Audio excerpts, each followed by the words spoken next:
श्रीमते भक्ति स्वामी स्वामी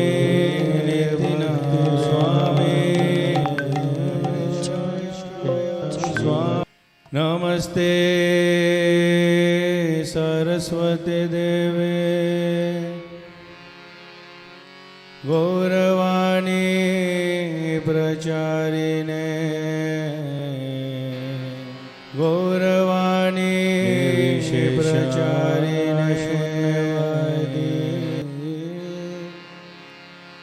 पाश्चात्य देशतारिणे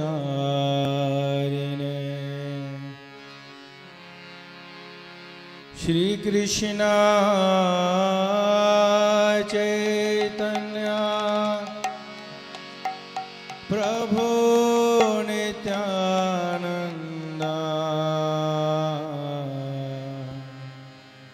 श्री अद्वैत गदाधर शिवासादि गौर भक्तवृंद हरे कृष्णा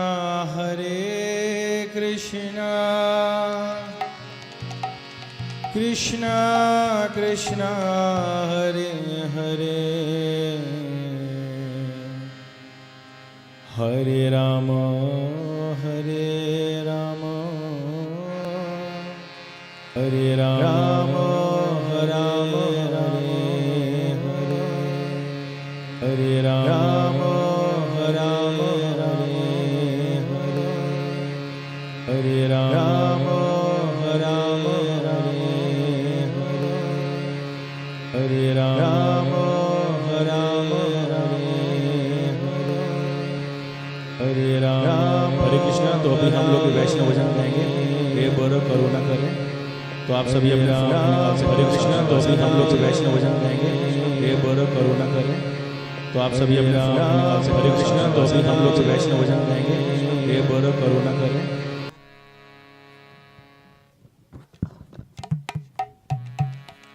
ये बड़ो तो आप सभी अपने निकाल से हरे कृष्णा। तो अभी हम लोग वैष्णव भजन गाएंगे, ये बड़ो करुणा करें। वैष्णव गोसाई ये बड़ो तो आप सभी अपने निकाल से हरे कृष्णा। तो अभी हम लोग वैष्णव भजन गाएंगे, ये बड़ो करुणा करें। वैष्णव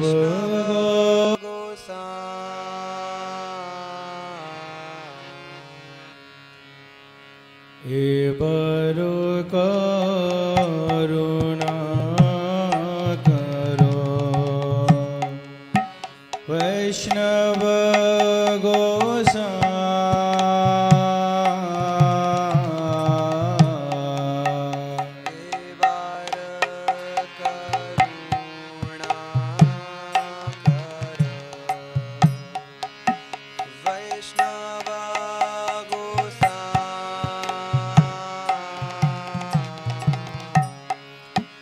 पतित पावन तुम बिन के होना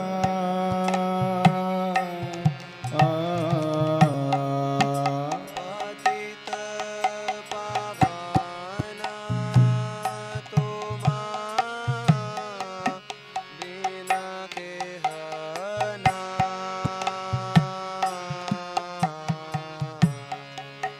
पतित पावन तुम बिन के होना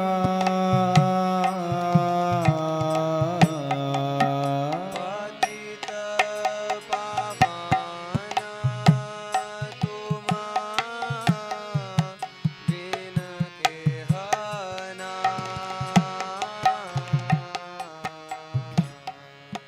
जहर निकट गेले पाप दूर जा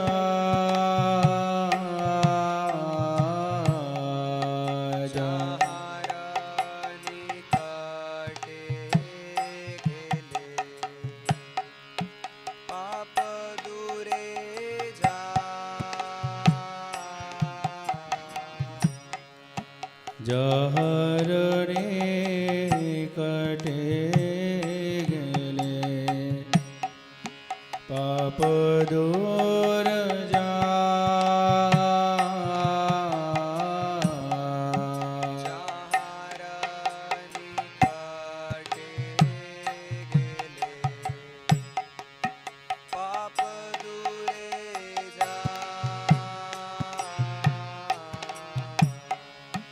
हे मन दयालो प्रभु के बकोठ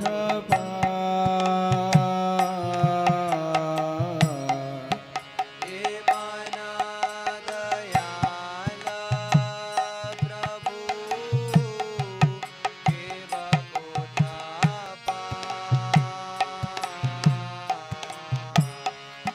हे मन दयालो प्रभु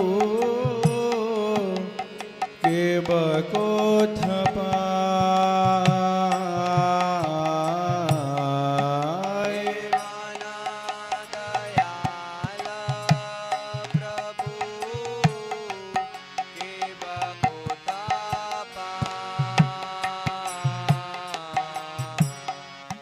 गंगर पराश होइल पशते पावन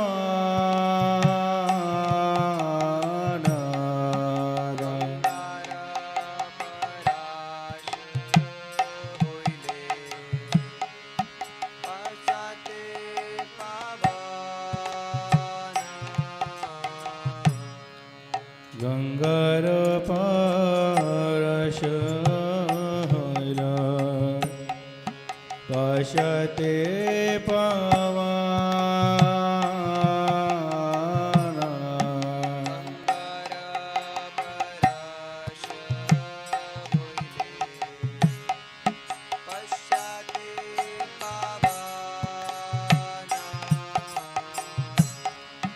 दर्शने पवित्र करो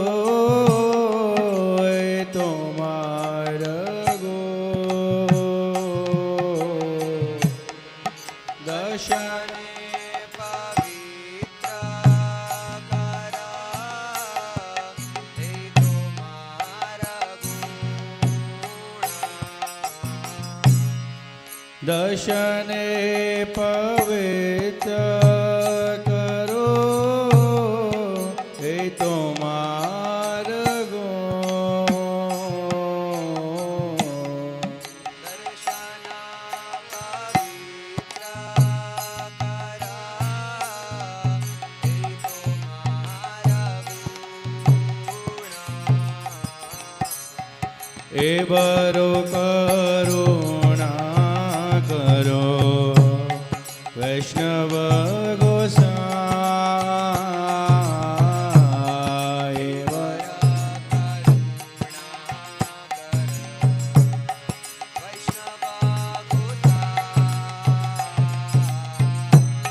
पतित पावन तुमा बिन होना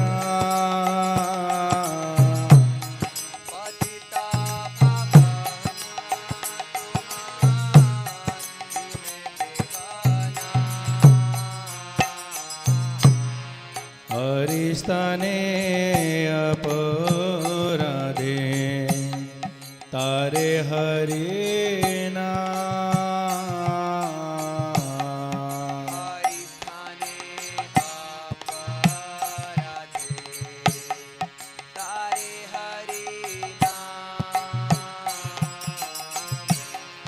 हरिस्थाने अपराधे तारे हरि हरिस्थाने अपराधे तारे हरि तुम स्थाने अपराधे नाही परिता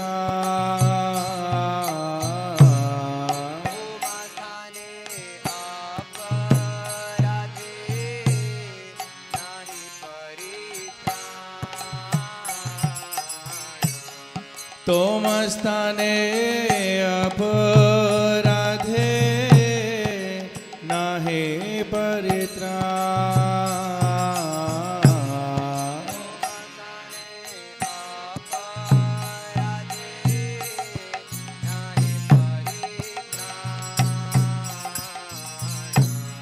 तोमस्तारा तोमर हृदय सदा गोविंद विष्णु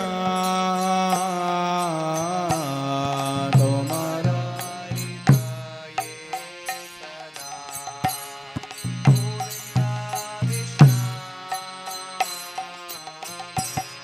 तोमर हृदय सदा गोविंद विष्णु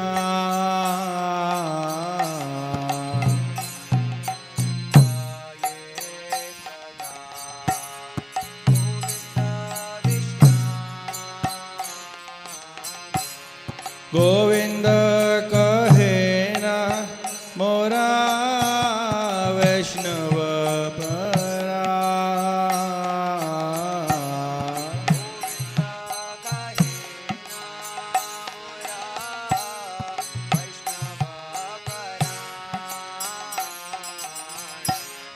गोविंद कहे ना मोरा वैष्णव परा।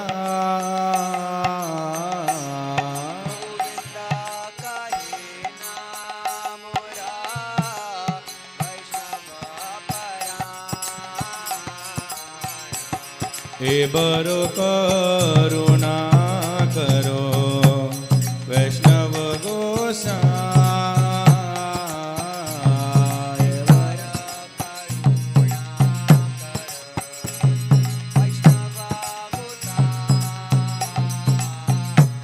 पतित पावन तुम बिन के हो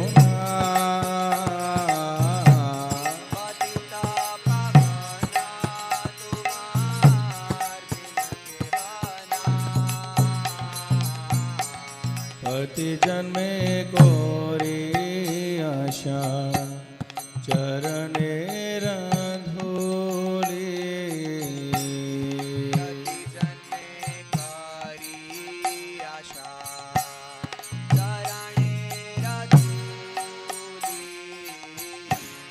पति जन्मे कोरी आशा चरणे रधूली।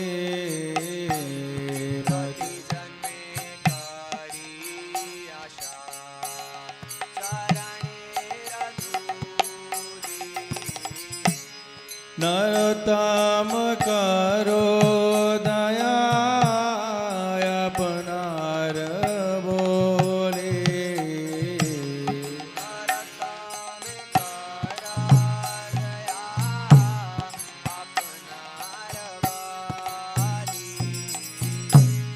नरोत्तम करो दया अपनार बोले।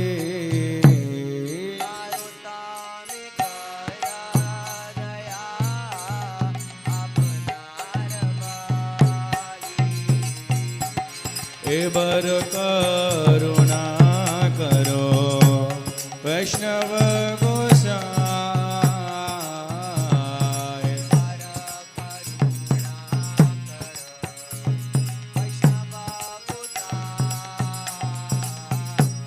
पतित पावन तुम बिना के होना।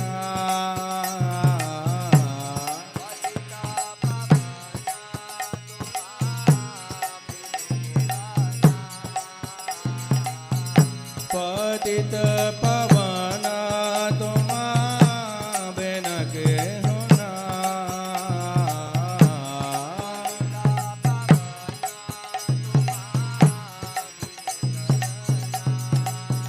जय गुरुदेवा जय गुरुदेवा गुरुदेवा जय गुरुदेवा।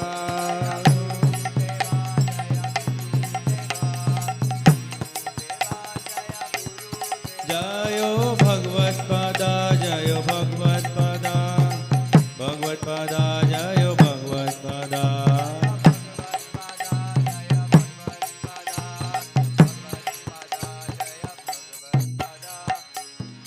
हरे कृष्णा कृष्ण कृष्णा हरे हरे हरे राम राम राम हरे हरे हरे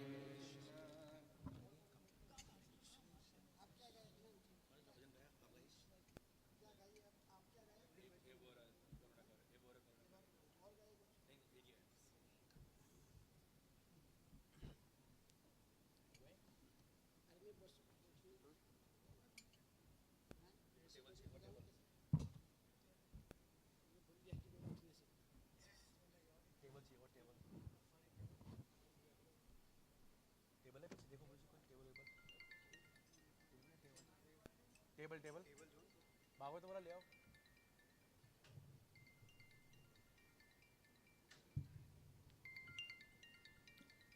हरे कृष्ण हरे कृष्ण हरे कृष्ण।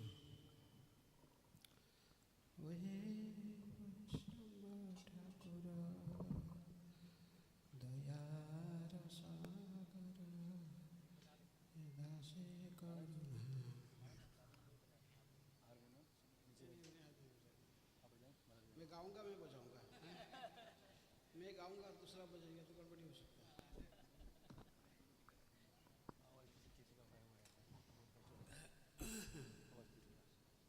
हारमोनियम में चलेगा।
शोधि क्षय गुण देहो दासे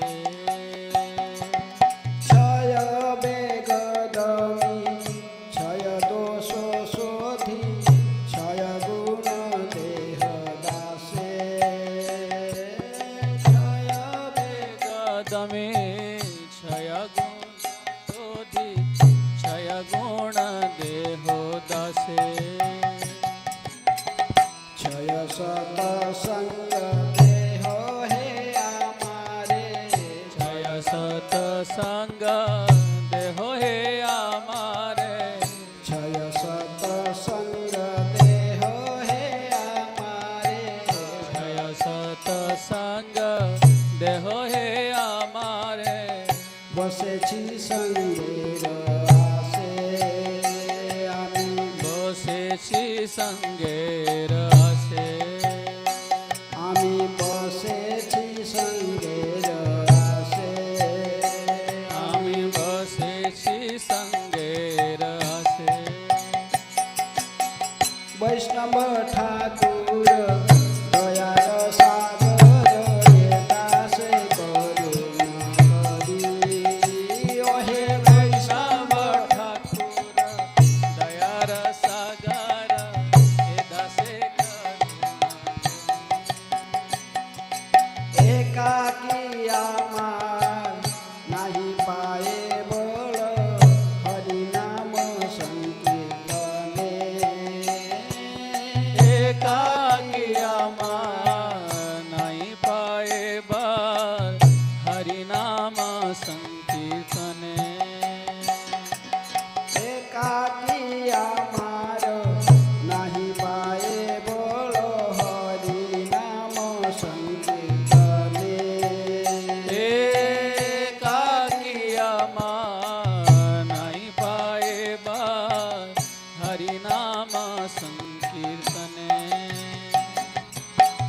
তুমি কৃপা করি শ্রদ্ধা বিন্দু দিয়া तुम्ही कृपा करी सदा बिंदु दिया তুমি কৃপা করি শ্রদ্ধা বিন্দু দিয়া तुम्ही कृपा करी सदा बिंदु दिया দেহ কৃষ্ণ নাম ধনে देहो कृष्ण नाम धने দেহ কৃষ্ণ নাম ধনে देहो कृष्ण नाम धने বৈষ্ণব ঠাকুর দয়ার সাগর হে দাসে করুণা করি ওহে বৈষ্ণব दयार सागर हे दसे करुणा কৃষ্ণ সে তোমার কৃষ্ণ দিতে পারো তোমার শক্তি আছে कृष्ण से तुम्हार कृष्ण दिते पारो तुम्हारा शक्ति আছে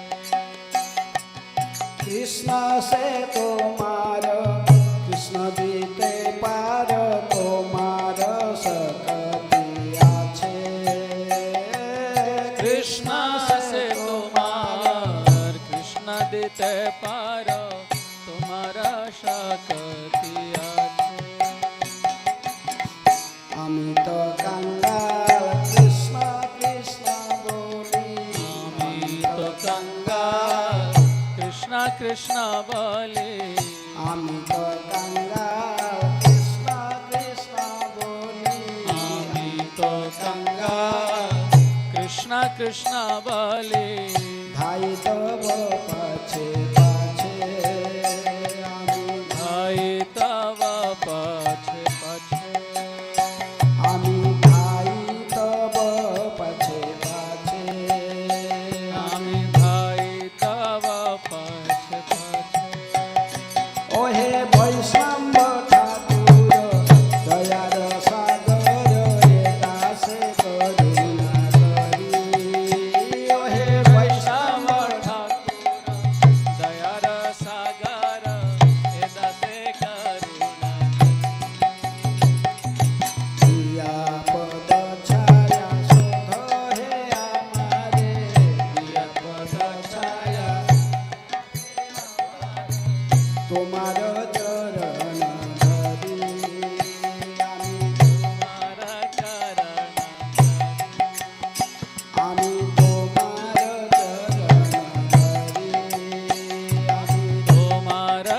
चरण धरी।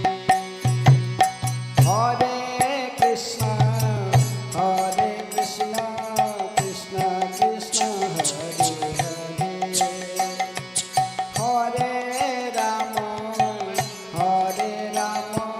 राम राम हरे हरे।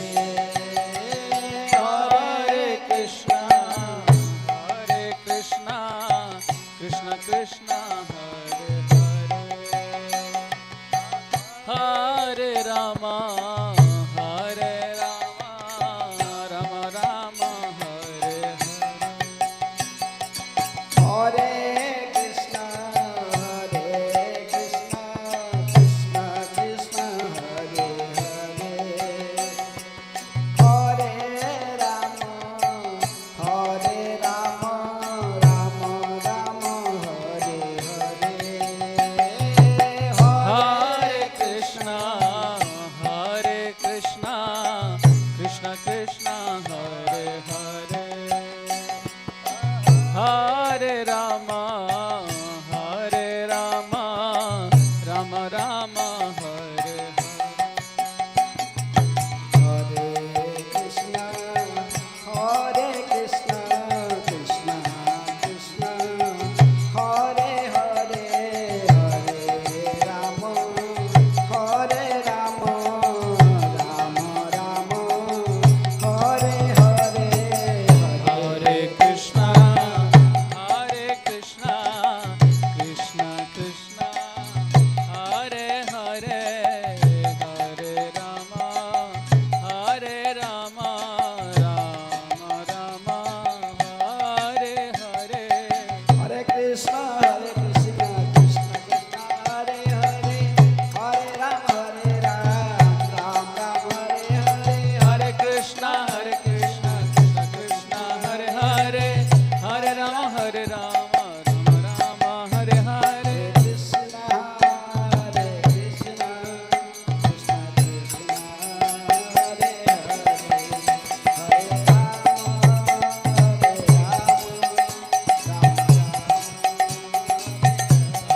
हरे कृष्णा कृष्ण कृष्ण हरे हरे, हरे राम हरे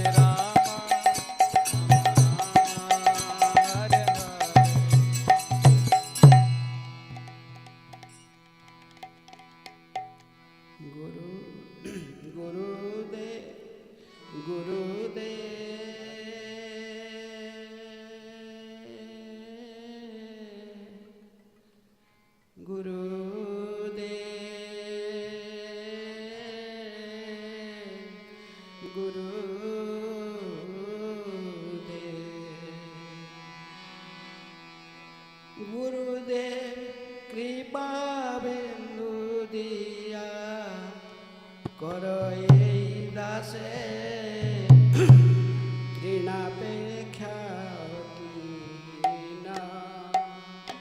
गुरुदेव कृपा बिंदु दिया करो ये दासे तृणापेक्षा कीना। गुरुदेव कृपा बिंदु दिया करो ये दासे तृणापेक्षा कीना। गुरुदेव कृपा दासे तृणापेक्षा कीना। सकल सहरी बल दिया करो, सकल सहने बल दिया करो, सकल सहने बल दिया करो, सकल सहने बल दिया करो। निज माने स्पृहाहीना, निज माने स्पृहहीना। गुरुदेव निज माने स्पृहाहीना, निज माने स्पृहहीना। गुरुदेव कृपा बिंदु दिया करो ये दास निरापेक्षा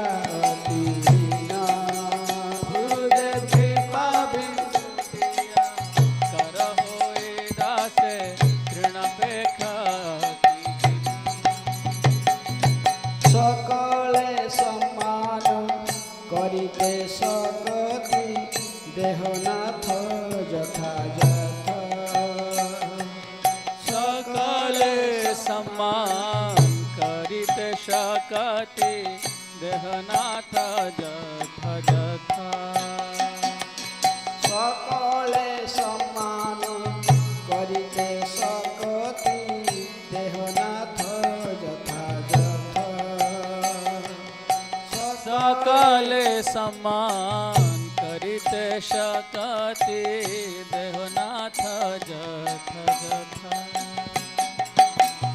তবে তো গাইব হরি নাম সুখে तबे तो गाइब हरि नाम सुखे তবে তো গাইব হরি নাম সুখে तबे तो गाइब हरि नाम सुखे অপরাধ হবে হত আমার अपराध हबे हत আমার অপরাধ হবে হত আমার अपराध हबे हत গুরুদেব কৃপা বিন্দু দিয়া করো এই দাসে তোমাপেক্ষা অতি হীন। गुरुदेव कृपा बिंदु दिया कर होए दासे तृण पे কবে হেন কৃপা লভিয়া এজন কৃতার্থ হইবে নাথ कबे है न कृपा लबियाए जान कृतार्थ होइबे ना কবে হেন কৃপা লভিয়া এজন কৃতার্থ হইবে নাথ कबे है न कृपा लबियाए जान कृतार्थ होइबे ना শক্তি বুদ্ধিহীন আমি অতি দীন शक्ति बुद्धिहीन आमी अति दीन শক্তি বুদ্ধিহীন আমি অতি দীন शक्ति बुद्धिहीन आमी अति दीन করমরে আত্মসাৎ करो मोरे आत्मसात গুরুদেব করমরে আত্মসাৎ गुरुदेव करो मोरे आत्मसात গুরুদেব কৃপা বিন্দু দিয়া করো এই দাসে বিনাপেক্ষা অতি হীন। गुरुदेव कृपा बिंदु दिया कर होए दासे तृण पेखति যোগ্যতা বিচারে কিছু নাহি পাই তোমার করুণা সার योग्यता विचारे किछु नाई पार तुम्हारा करुणा सा আমার যোগ্যতা বিচারে কিছু নাহি পাই তোমার করুণা সার आमार योग्यता विचारे किछु नाई पार तुम्हारा करुणा सा করুণা না হইলে কান্দিয়া কান্দি करुणा ना होइबे कांदिया कांदिया করুণা না হইলে কান্দিয়া কান্দিয়া करुणा ना होइले कांदिया कांदिया প্রাণ রাখিব আর प्राण ना राखिब आर আমি প্রাণ না রাখিব আর आमी प्राण ना राखिब are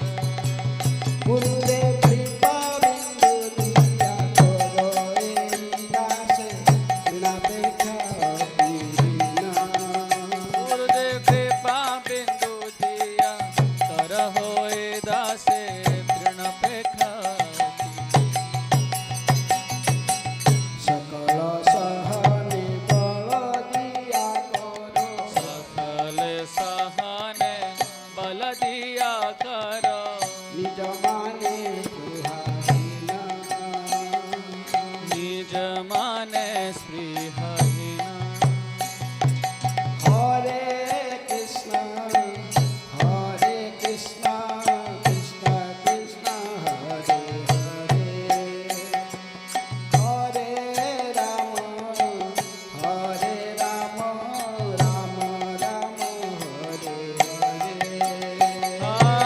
Hare Krishna, Hare Krishna, Krishna Krishna, Hare Hare,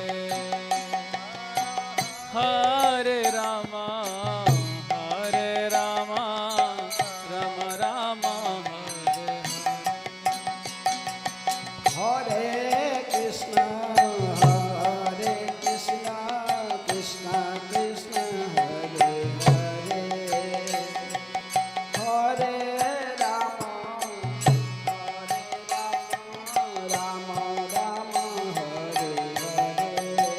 Hare Krishna, Hare Krishna, Krishna Krishna, Hare Hare, Hare Rama, Rama Rama, Hare Hare. Hare Krishna, Krishna Krishna, Hare Hare, Hare Rama, Rama Rama, Hare Krishna, Krishna Krishna, Hare Hare, Hare Rama, Ram Ram, Hare Hare, Hare Krishna, Krishna Krishna, Hare Hare, Hare Rama, Rama Rama, Hare Hare. Hare Krishna, Krishna Krishna,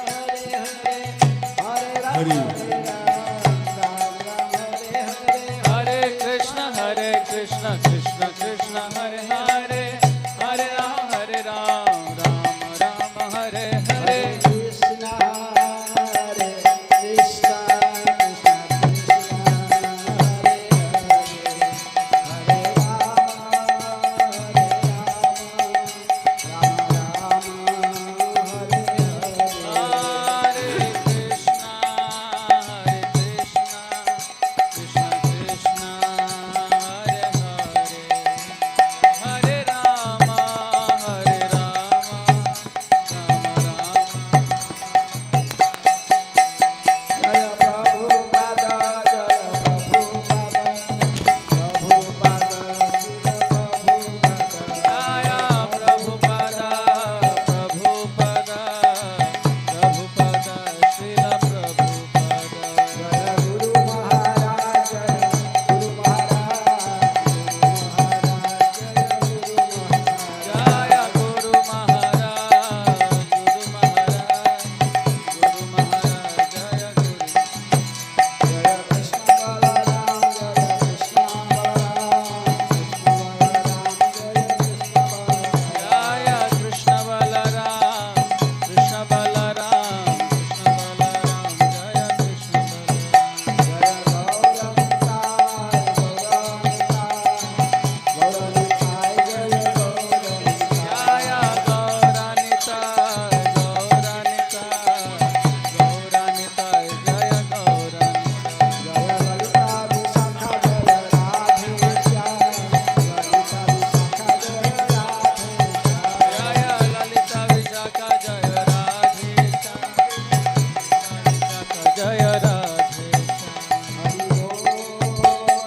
Krishna, Hare Krishna, Krishna Krishna, Hare Hare,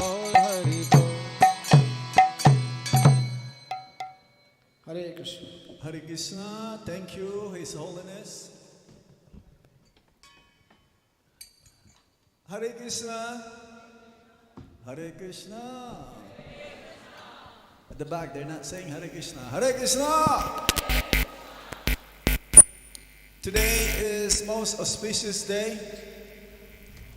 On behalf of Sri Krishna Balaram Mandir and the disciples all over the world, would like to welcome you all. The first anniversary Disappearance Day of our dear beloved Guru Maharaj. We're offering this as our token of our gratitude. And for the next 3 days, starting today, tomorrow, and on the 25th, which will be the main day whereby we will be observing the ceremony of the first Disappearance Day. We call it also as a celebration, Mahotsava, Tirubhaptiti Mahotsava, because of the occasion that signifies the day when our Guru Maharaj finally concluded his physical presence with us and joined eternally his spiritual master, His Divine Grace Srila Prabhupada, and Sisi Radhe Shyam, Sisi Gaur Nitai in the spiritual world. I was reading that the Disappearance Day, the observance of Disappearance Day of Vaishnava or great personalities like our spiritual master, the observance should be far greater than the Vyasa Puja. We're thinking that Vyasa Puja should be greater, but as we mentioned earlier, it is like a victory for the Vaishnava who has just departed, but not just a Vaishnava in relation to us, because he is our spiritual master. Eternally, we're connected with our Guru Maharaj spiritually, and therefore it is being celebrated in a far greater way. Should. And since I visited many places all over the world, so the disciples, Guru Maharaj also will be observing that special day of the first Disappearance Day of our Guru Maharaj. So we're happy to all of you who have come here. I can see many of you. This is a great gathering of our Guru Maharaj's disciples here.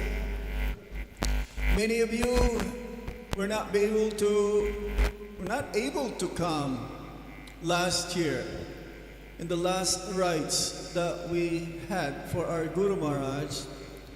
So somehow or other, during my travels, I tried as much as possible to convince them to come here.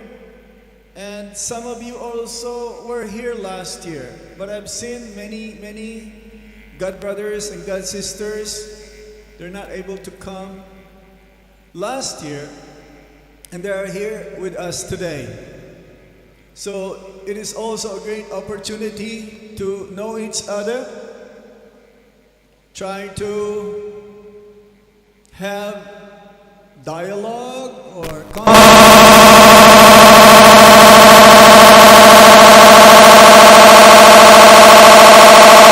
say Hare Krishna and try to get more of their association. So for the next 3 days, we'll have this Sun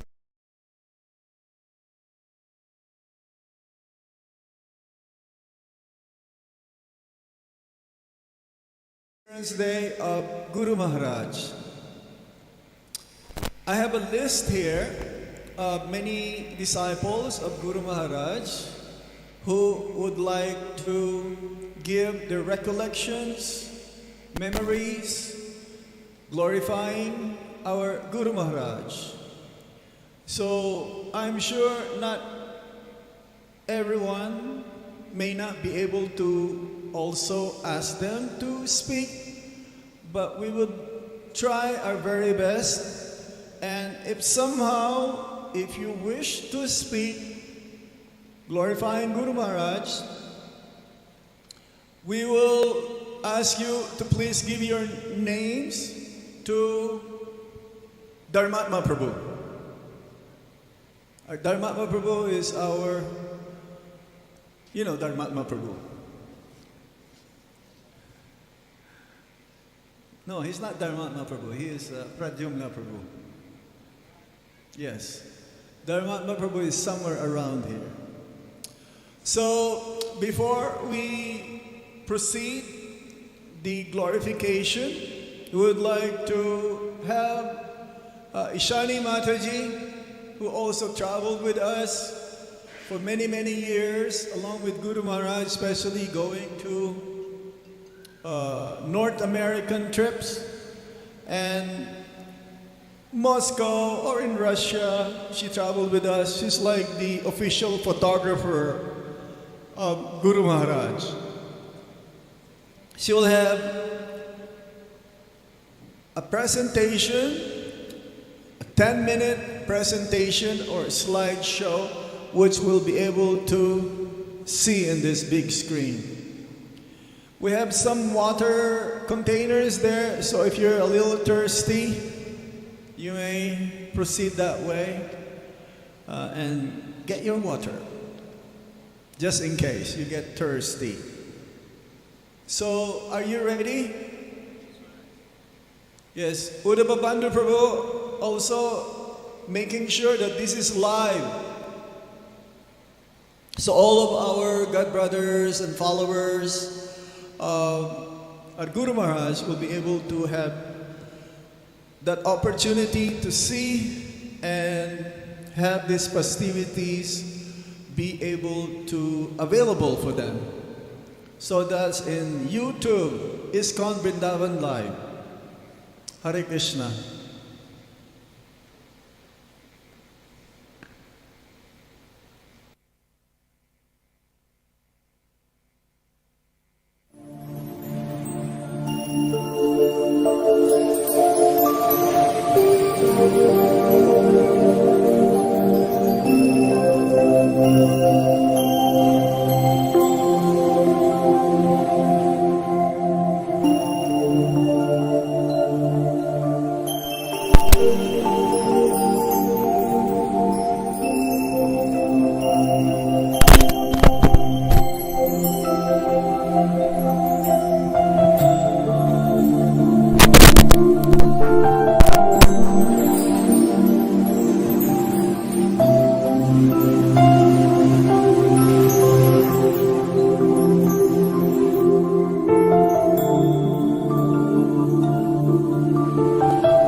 Hare Krishna.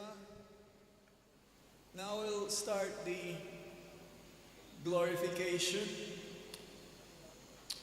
of our Guru Maharaj's memories, and would like to call upon, request His Holiness Prabodhananda Saraswati Swami,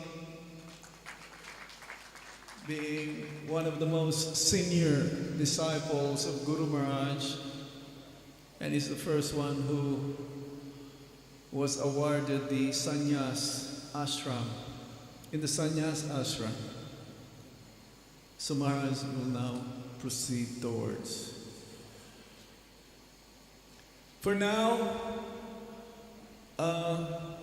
we'll try to, as much as possible, request you speak very briefly, but I will not give any time limit for now. Yes? But later on, I'm going to request you to make it shorter and shorter and shorter. His Holiness Radharaman Swami is there. Haribol Maharaj, welcome. Hare Krishna.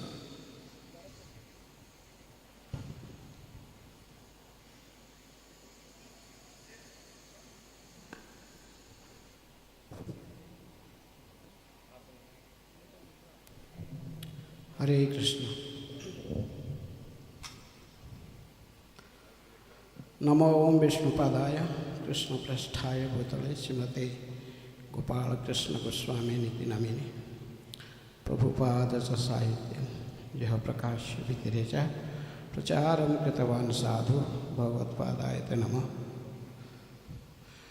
Namo Om Vishnupadaya Krishna Prasthaya Bhutale Srimate Bhakti Vedanta Swami Niti Namini Namaste Saraswate Deve Gauravani Pracharini Nirvishesha Sunyavadi Paschatya Desatarini.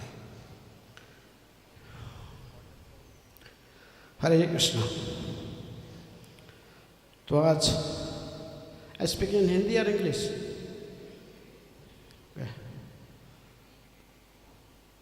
तो पहले मैं बोल रहा हूँ कि सब जनार्दन महाराज जो English में बोल रहे थे, कुछ लोग को समझ में नहीं आता होगा।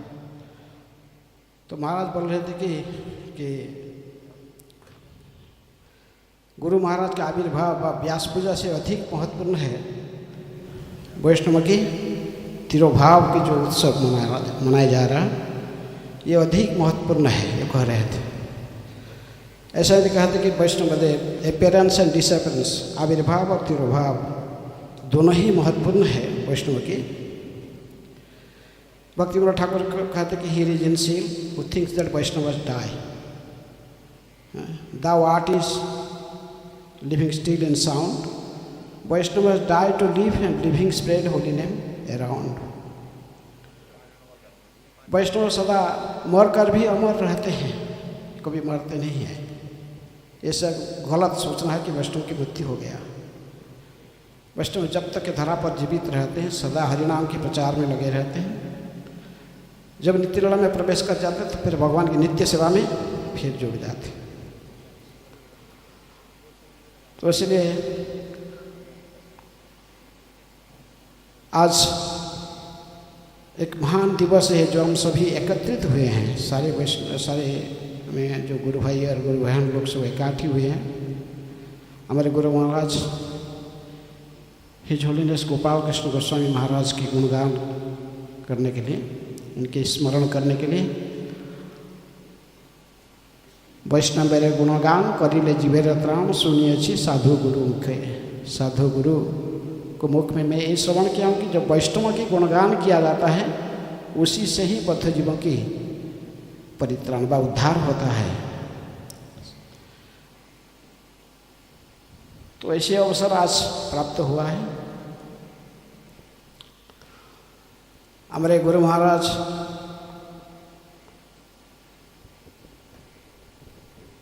श्रील प्रभुपाद जी के अत्यंत प्रिय शिष्य थे और प्रथम भारतीय, भारत विदेश में पाश्चात्य जगत में सबसे पहला शिष्य भारतीय शिष्य हैं। और इनकी लाइफ के बारे में आप सब जानते हैं, तो दिल्ली के ही हैं। दिल्ली से ही, दिल्ली में 1944 में अगस्त 14 1944 में इनके आविर्भाव हुई है। और इनके जो प्रारंभिक शिक्षा तो दिल्ली से ही उन्होंने ग्रेजुएशन तक पढ़ाई की। फिर फ्रांस में गए, फ्रांस में स्टॉबर्न यूनिवर्सिटी से वहाँ से ग्रेजुएशन बिजनेस मैनेजमेंट में। फिर बाद में मैकगिल यूनिवर्सिटी कनाडा में वहाँ से MBA मास्टर डिग्री हासिल किए। और 1967 में उन्होंने आध्यात्मिक जीवन में प्रवेश करने के लिए सीरियसली सोच रहे थे। ऐसा ही 68 में उन्होंने प्रभुपाद जी को मिले और प्रभुपाद जी इनको मिलकर बड़े खुश हुए। और इसी प्रकार हम देखिए कि हमारे गुरु महाराज जब भी, यदि वो प्रारंभिक जीवन में गृहस्थ आश्रम में प्रवेश किए थे, लेकिन गृहस्थ होकर भी वो सन्यासी जैसे जीवन बिताते थे।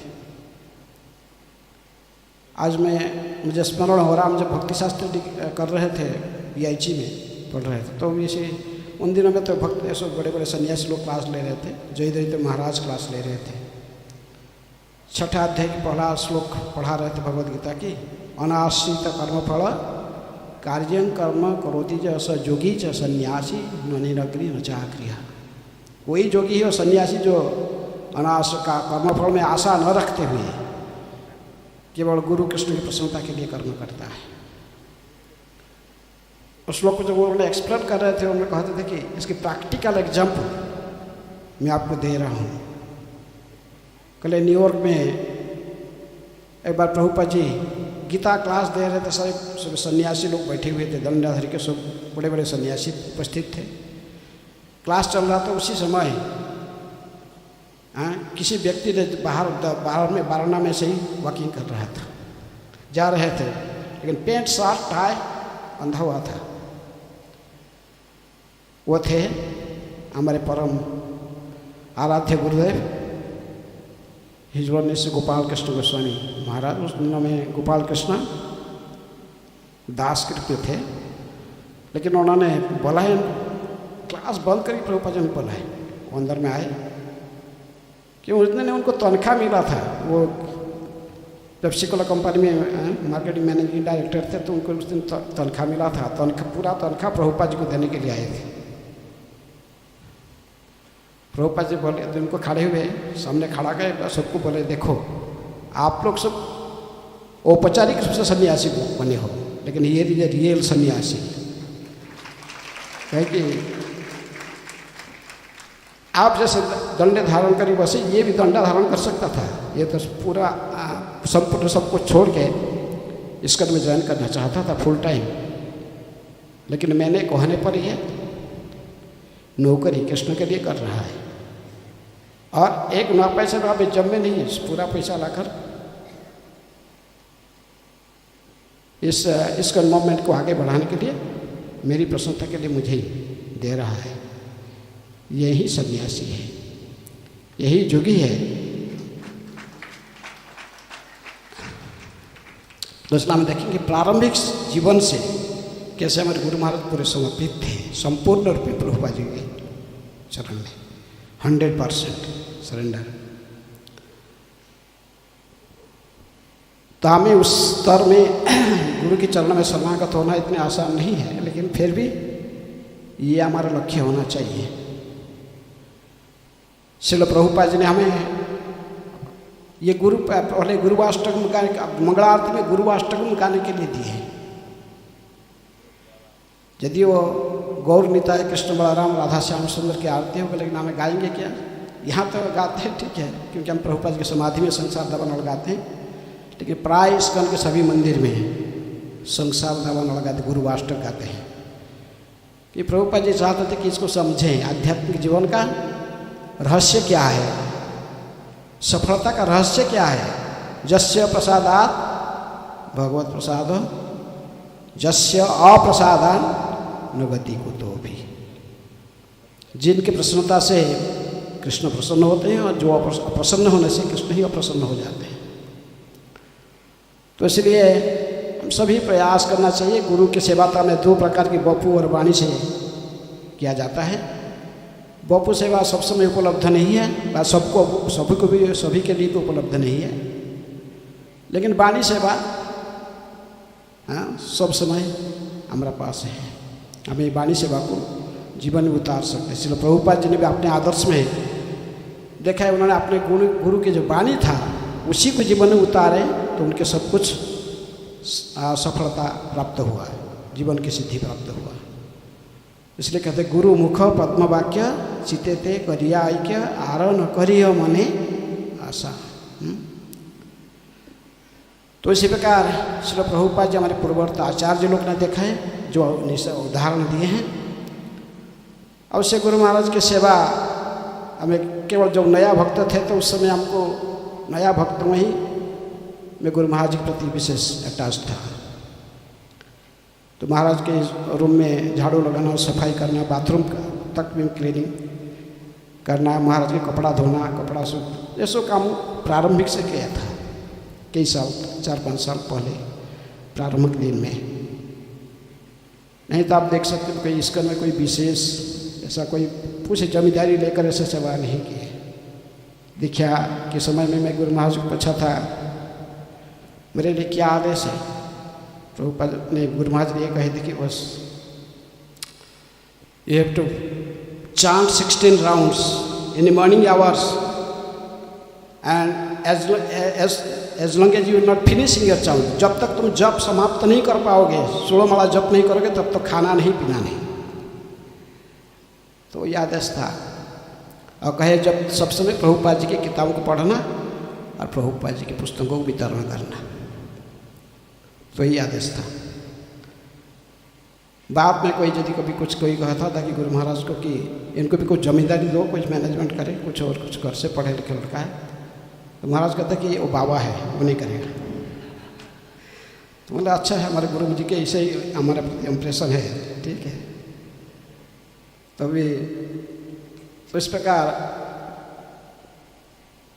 गुरु महाराज हमारे किसी प्रभुपाद जी के प्रति अटैच थे। मैं भी सोचा नहीं था कि गुरु महाराज के कितने प्रिय शिष्य है, लेकिन उन्होंने हमारे नाम ही डाल दिए दीक्षा गुरु में। हमको इतने नहीं जानते, उनकी अहेतु की कृपा से केवल हमें उनके आदेश को पालन कैसे कर पाएँ, इसलिए उन्हीं का ही कृपा चाहिए और आप ही सभी वैष्णव की कृपा चाहिए। तो गुरु महाराज के गुणगान करने तो यह हम सब समाप्त नहीं कर पाएंगे। सभी भक्त कुछ कुछ बोलेंगे गुरु महाराज के गुणगान, और जनार्दन महाराज के कि सभी लोग थोड़े थोड़े समय बोल के सभी को जैसे चांस मिले गुरु महाराज के गुणगान करने के लिए। श्री गुरु करुणा सिंधु अधम जनर बंधु लोकन। तो इसलिए हमें गुरु महाराज के गुणगान बाद में यदि हमें समय मिलेगा तो हम फिर कुछ बोलेंगे। आज भी थोड़े से मेरे वक्तव्य में यहीं पर मैं वाणी को विश्राम देता हूँ। सभी लोग को चांस मिले, सभी लोग बोले, यदि समय मिले फिर बाद में हम बोलेंगे। हिज होलीनेस गोपाल कृष्ण गोस्वामी श्रील गुरुदेव की जय, श्री गुरु महाराज की जय, श्रील प्रभुपाद की जय। हरे कृष्ण, कृष्ण बलराम की जय। Thank you, Maharaj. I would like to request from the Mataji side, Gita Mataji, to please speak. I'm going to do it like that. Hare Krishna. Please.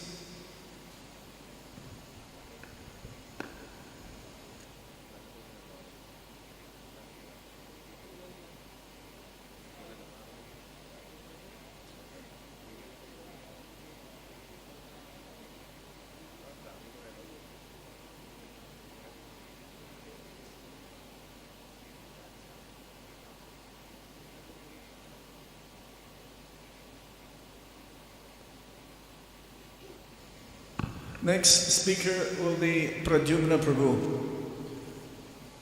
Just be ready so we don't have to wait too long.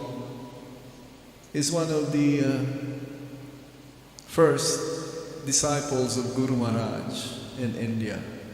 Pradyumna Prabhu will be next after Gita Mataji.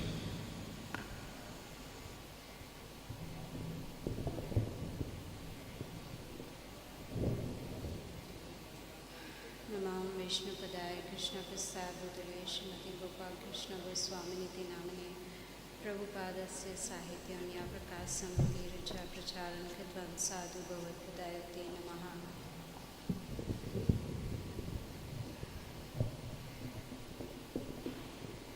Dear Guru Maharaj, please accept my most humble obeisances at your ever effulgent lotus feet. All glories to Srila Prabhupada, all glories to you. My utmost gratitude to Sri Sri Radha Shyamasundar for letting you appear on this earth to deliver fallen conditioned souls like me. It is our great fortune that you are our beloved spiritual master. Lost souls are bewildered by Maya, but your compassionate and merciful glance can remove all kinds of conditioning. Guru Maharaj, you are one of the dearest disciples of Srila Prabhupada, who empowered you with great responsibility of distributing his books, building many temples, and spreading Krishna consciousness all over the world. Your complete surrender and loyalty towards Srila Prabhupada is a source of inspiration. You tirelessly served Srila Prabhupada despite your severe health conditions, always meditating on how to serve him. The magnanimous distribution of Chaitanya Mahaprabhu's causeless mercy can be received through distribution of Srila Prabhupada's books, and you have always instructed us to not only distribute these books but also read them every day very scrutinizingly. These books will deliver the conditioned souls for the next 10,000 years. Guru Maharaj, your instructions are very clear. Chant minimum 16 rounds attentively every day. Follow 4 regulative principles strictly. Read Srila Prabhupada's books scrutinizingly every day. Remain in the association of devotees and serve in the temple. Begging for your blessings so that this servant of yours can dovetail everything in Krishna's service with love and full surrender at your lotus feet. You had once said to me, one is never a loser by surrendering to Krishna. These words are so powerful that they left a deep impact on my consciousness. Your lotus feet have a cooling effect in this scorching heat of the material world.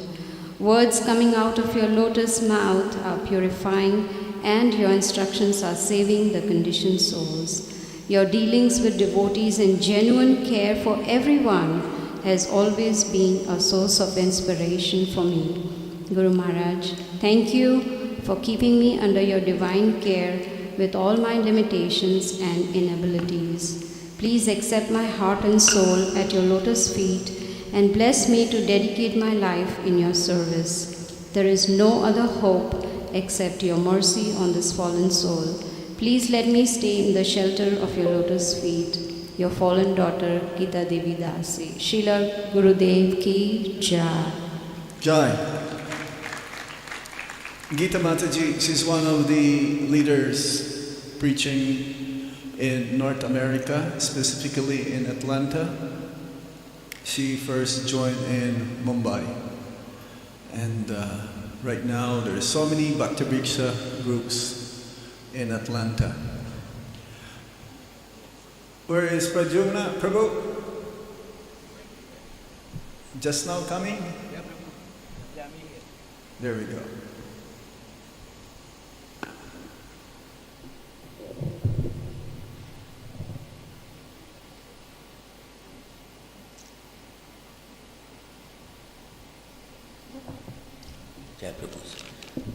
I want to offer all my obeisances to all the devotees who are here.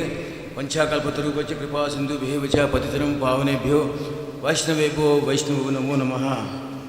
Jai Shri Guru Maharaj.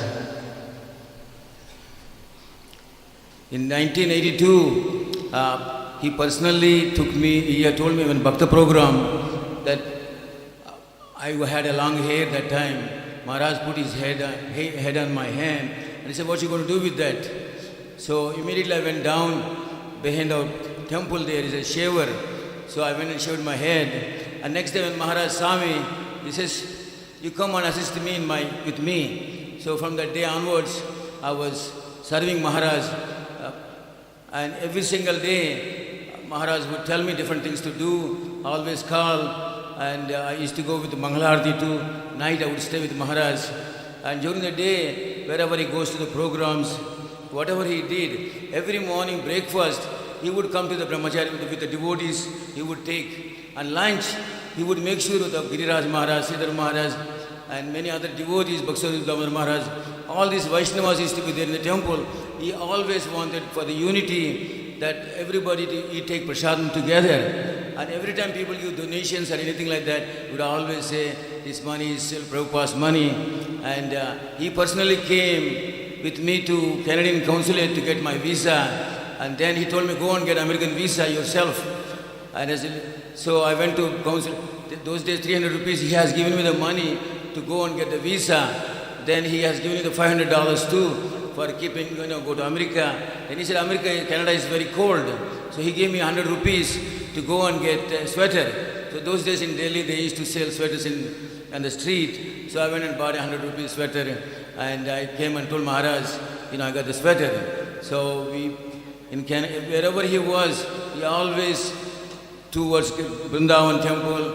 In 1983, Mayapur festival, that he went to Prabhupada's Murti and he was talking to Prabhupada and I was standing behind him and he was saying to Prabhupada, if you so desire that he wants me to take care of Vrindavan and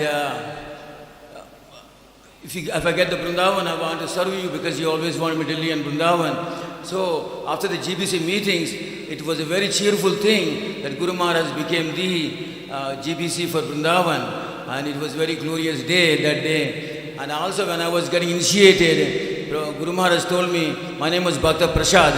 And he told me, since Prabhupada's secretary name is Pradyumna, so you are also serving me. So your name will be Pradyumna too. So, and I enjoyed, Maharaj never let me kept, in the mornings after Mangalarti, we would go back to the room. And those days he has to call, what they used to make trunk calls, that you have to hold the phone to wait for Maharaj until Canada or anywhere, wherever he called, I have to hold the phone. And as soon as the person comes, I used to hand him. And I never met any human being like that who preached by practice, who always followed with so perfection that I could see in years later that everything what he wanted and he wants to do, it become multiplied into hundreds of times. So many disciples and so, everything. I was noticing him, how the BBT, we used to go always to BBT. Even he wrote me letters from the plane, said, I want you to be in BBT. So every time he goes, he makes sure I took the service what he told me to do. And always his glories are no limited. That everything he desired for future. Today I could see all these temples in Delhi, all these activities happen, that he's already had that. In 1982, 83, 84, we used to go and meet so many ministers, so many people in Delhi. He would always make sure I was with him. And today you see that Greater Class Temple to become so many temples, and all glories to him. I miss him very much. And he told me to stay back in Los Angeles because Los Angeles was one of his home. He always stayed there for every year he comes, he stayed there. So he was happy I was there. So he always told me, you stay there. And when I got married too, he was happy with my wife. And he said, you both stay always in LA. And every time he came, last time I had the fortune to be around him in Baltimore. And I'm very thankful to him. He always super kind. I don't even talk to him much. We see each other, he glances upon me, and I feel fulfilled my purpose of it. And I pray that in future that again I get the opportunity to be around him and serve his devotees and perfect my life and serve others. I sincerely thank to our Guru Maharaj. There's millions of things to say about Guru Maharaj, his compassion and his kindness, his cooperation. He always saw like how for the lunch, he wanted all the Swamis, everybody to be there. He never missed the morning program. And Kurtan come back to him because I have to get ready for him. Put his buttons on his new shirt and bead bag, everything ready for him. Then we go Mangalarti together. And every program like Hindu jazz, many people, everywhere he goes, he always wanted me to be around him, make sure. And I would always make sure Maharaja's prasadam to distribute. And even he goes to the airport, I used to go up to the plane to make sure everything is there. And all these disciples, and those days in the 80s, very easy to go to airport and bring him from the airport. Every Chandigarh, Gujarat, and all this Party Yatra, many things, always make sure I serve other devotees very nicely. Especially any devotees comes from foreign countries, like 2 o'clock or 1 o'clock, he would make sure I make prasadam for them, and everything is there for him. And he would chastise always, and in a second again back, Pradyumna, where are you? And I was always there. Every day when I go for preaching and come back, I would bring dog for him. He likes coconut water, mogra, garland, and he would love also eating idlis. We have everything in Bombay available, and everybody was cooperative. I used to quickly tell the other God brothers to get those things together, and Maharaj would. And he took care of me like a son, and the money also he used to give me, always to go and do things like that. And I see him, my mouth is drying. I can't speak much, and I'm so thankful, our Guru Maharaj, all glories to him, all glories to him, all glories to him. I can speak so many things. And one time we were going on the road in car in Bombay Temple, and he saw one devotee left the Bombay Temple, and he saw him on the road. He told, stop the car, and he told me to get down and bring the devotee. He said, Prabhupada has built such a beautiful temple, why you are starving outside? Come back to the temple. And one time we are going to the Marina in Bombay, the window was open, and this beautiful wave hit inside the car and wet his clothes. He had such a beautiful smile and happy about it. And activities like, I never saw that unity with the devotees, always know how to tolerate. And night time before I go, he say, don't take the lift, take the steps, but on the way you're going down, make sure you stop all the lights. And I was, I did. And BBD too, every time he was so persistent. We go always to BBD presses, the printers, we'll go and see the books. And when he wants to go out, his programs, everybody, one hand I used to have to carry his camera, one side his tape recorder, and it was so beautiful. And somehow the Krishna used to help me with other devotees to happen. And we made his first Vyasa Puja book in 1982. It was all glorious, with devotees put together in Bombay Temple, and it was wonderful. And many activities like that with Guru Maharaj, always wonderful. He always makes sure, and every meeting he went to in Delhi, he would send me to Delhi, Vrindavan. I used to run around in Vrindavan. As I told you, how this Vrindavan project was so important to Guru Maharaj in Delhi. And 93, with all the GBCs, different people wanted Vrindavan, but since he went and talked to Prabhupada approved for him, and he won Vrindavan. And since then, all these temples, everything, even the Nehru place when he started Kurukshetra project, he would go to all the Mrs. Śrīla Dikshit, or many different ministers. He would always take me, with him, because I was always focusing to assist Guru Maharaj, his meetings, whatever he wants me to do, I would bring those papers, the books before him. And Bhaktan Guru Maharaj too, many times he came to Los Angeles, and always Maharaj happy that I was in LA to serve him. And whenever I got opportunity in San Francisco, also I stayed there when he came, so I could go and serve him. And I miss him very much. And to see the BBT grow so big and printing the books, every devotee, either his disciple or not, he always showed his compassion, caring, because his mission was Prabhupada. And as far as donations came, he thought maybe I would say, he thought freely to spend. No, every time he reminds me, this money belongs to Prabhupada. So make sure I put in the drawer, everything nicely. And next minute you see another devotee, need of money, at some project, he would pull out the drawer and give the money to him. And I was very fortunate until 1984. January, February of 85, I got to be around him. Then I went to America. He was not happy with that minute, but later on he said, I forgive you for that, and you're a good devotee, you're a nice devotee, always keep it and stay in Los Angeles. I sincerely want to thank our Guru Maharaj, all his disciples and all the Vaishnavas to see this movement growing so rapidly because of Guru Maharaj's effort in India. Now everywhere you go, they don't call Angreji Mandir, they don't call Hare Krishnas, they call ISKCON. You know, Krishna Balaram Temple and ISKCON, and it's so big. Wherever I see, I travel around India and I see the kantimalas of devotees and everybody. So ISKCON is growing rapidly and rapidly and rapidly, and it will grow more and more without our imagination.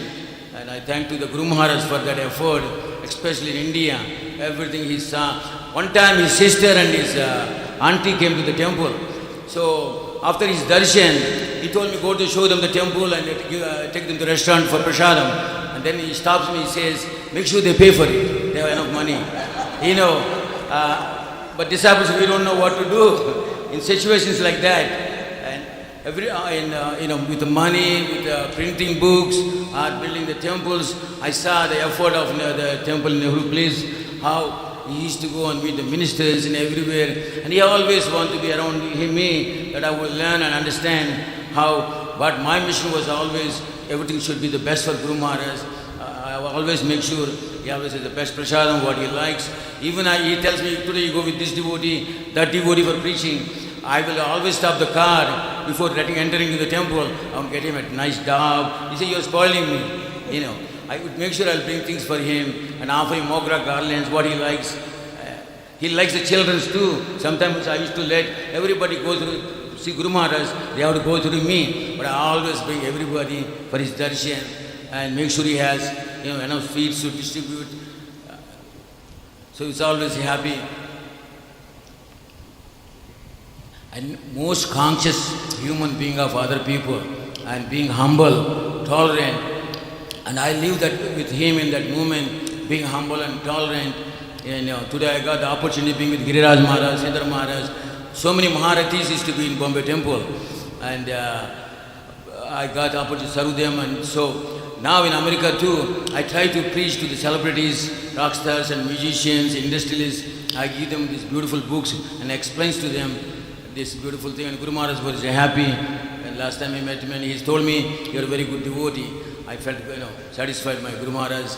I've been very rascal with him many times. And he always said, no.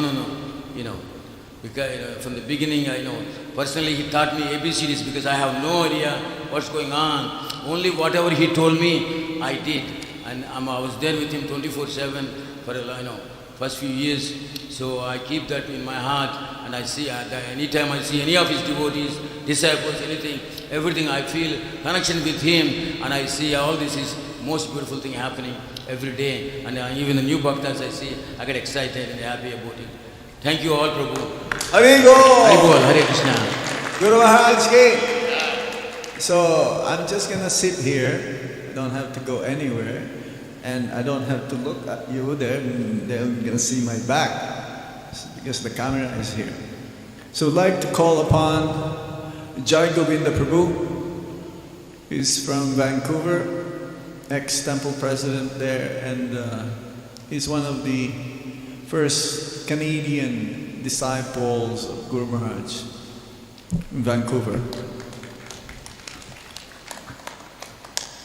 Yes, I hope you don't mind. I'm just calling right now senior most disciples. You may have joined earlier or later, but right now I'm trying to call senior most disciples so we learn from them, especially their remembrances in the early days of our Guru Maharaj. Hare Krishna. And we have a book table at the back or near the main entrance to this hall, Krishna Hall. Guru Maharaj's books and different paraphernalia. So you may browse on them before you go or before you leave, before you enter. Hare Krishna.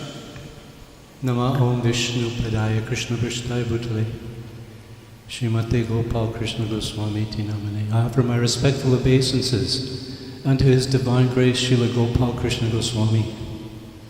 Prabhupada Dasya was very dear to Lord Krishna, having taken shelter at His lotus feet. Prabhupada Dasya Sahityam Yapakasya Vitiryasya Pracharan Kritavan Sadhu Bhagavad Pad Te Namaha. Our obeisances unto him, Srila Bhagavad Pad.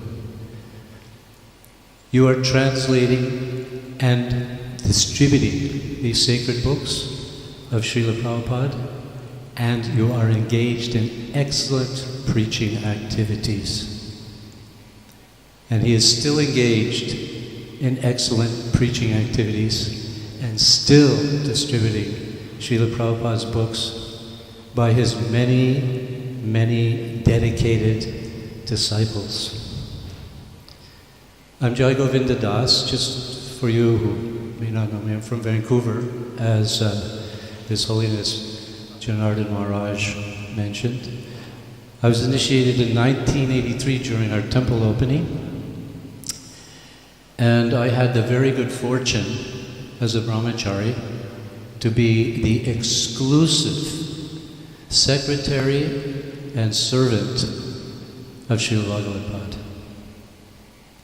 I like to use this term because the honorarium of an acharya, and if you study Prabhupada's books and see what the definition of an acharya is, Guru Maharaj is an acharya and he definitely deserves the honor name of Srila Bhagavad Pad. So, amongst our godbrothers is a term I feel very comfortable and confident to say. Of course, in an audience, because ISKCON is a multi-guru society, we just use the term amongst ourselves, but I'm sure everyone can agree that it's most appropriate.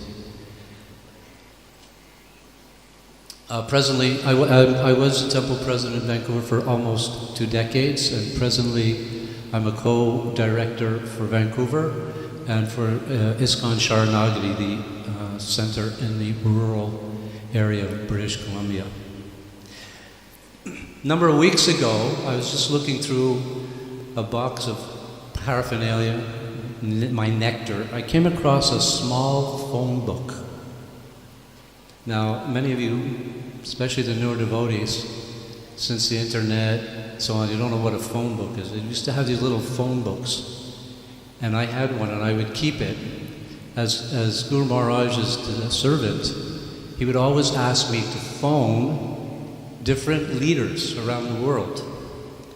So I would keep the names in this phone book, looking, oh, Gopal Krishna Maharaj, oh, Guru Prasad Swami, oh, this. It's quite a nice memento to hold on to. And the way things used to work, because Guru Maharaj was dealing with the world. He was a GBC for the world. And he never stopped. When he came to one place, it wasn't that he was just focused entirely on that place. And it wasn't necessary that he had to be focused because he was so multidimensional. He could manage the whole world from one spot. But he would always be phoning.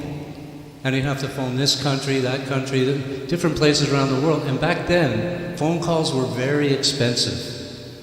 So there was a system that we had. I would call the number and say, call so-and-so. Look at my book, call so-and-so. We would make it a collect call. Because a collect call will only connect if the person on the other line accepts. So the system, they knew the system. So one time, especially, we did this all the time. One time, Hridayananda Maharaj, that was the epitome of collect call.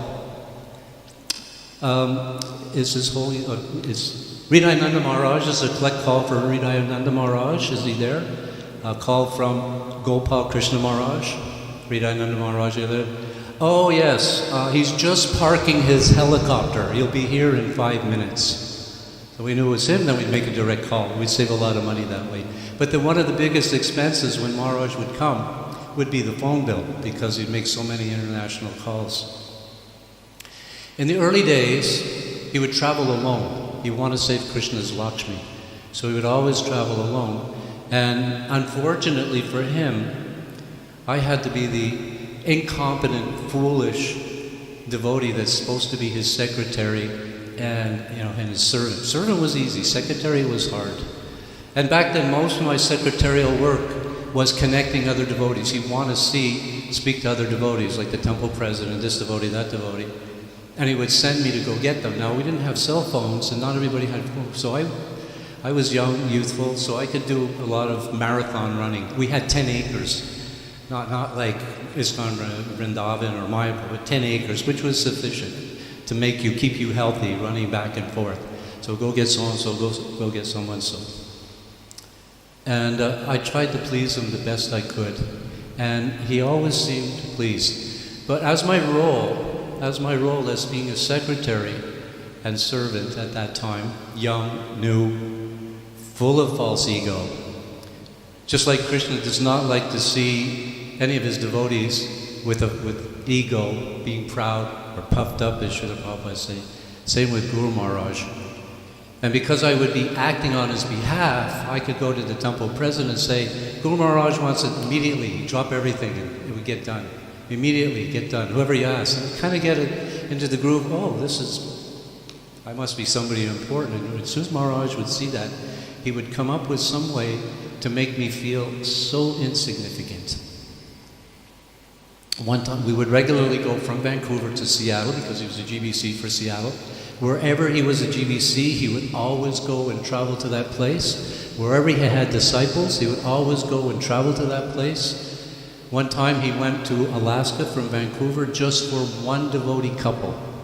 And that devotee couple, of course, is very dedicated, still dedicated, doing a lot of amazing service. But even for one couple, devotee, so far away, he took the effort. I remember one time he came to Vancouver and he was going to go from Vancouver after a couple of days, go to Los Angeles for GBC meetings. He shows up in Vancouver, his luggage didn't show up. He had his briefcase. His luggage. So he asked his bumbling secretary to go and find his luggage. So I pick up the phone the airline, and then, no result. And then he said, go to the next manager. I went to the next manager, no result. He said, go there and speak to the president of Air Canada. Me speak to the president of Air Canada? Yes, Guru Maharaj. I end up going to the president of Air Canada to speak with him. And obviously the president of the Air Canada, he took a little pity on me. He saw this, this young Hare Krishna, dhoti, shaved head. And in Canada, that's pretty unusual. Here it's not a big deal, but in Canada it's pretty unusual. And anyway, the next morning he's going to Los Angeles. His luggage had not shown up.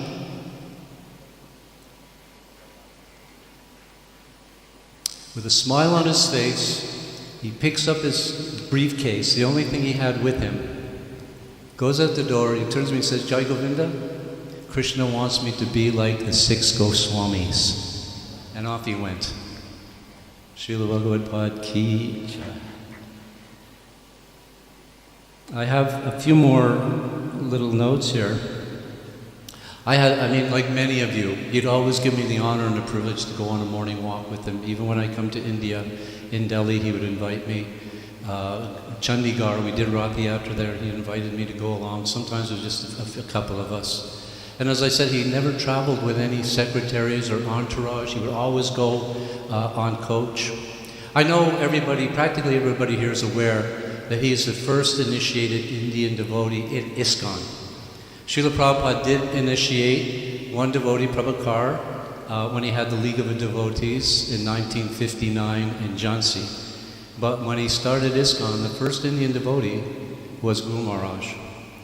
He was on a morning walk. Prabhupada's on a morning walk. The evidence is there. There's a conversation. He's on a morning walk, and Srila Prabhupada, he stops, and he starts to chuckle. And all the devotees say, oh, Prabhupada, what's so funny? He said, this Hare Krishna movement is coming from India, and I'm the only Indian. And then he would chuckle.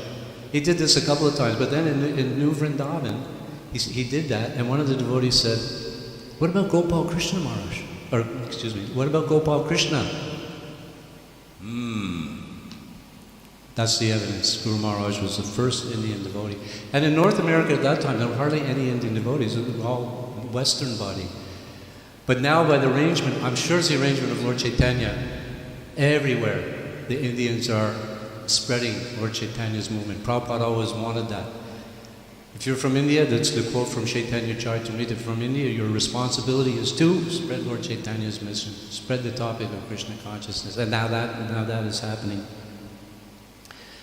As I started to say, we would go regularly to Seattle from Vancouver, and once again, I would be his secretary, and I'd be very happy and also anxious. So we get to Seattle, and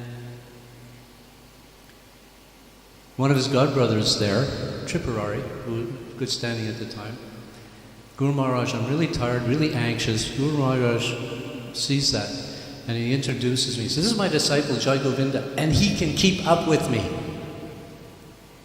Because weeks, literally, when Maharaj would be coming, weeks ahead of time, I would be meditating. I'm going to have to go on a marathon. I'm going to have to go on a marathon.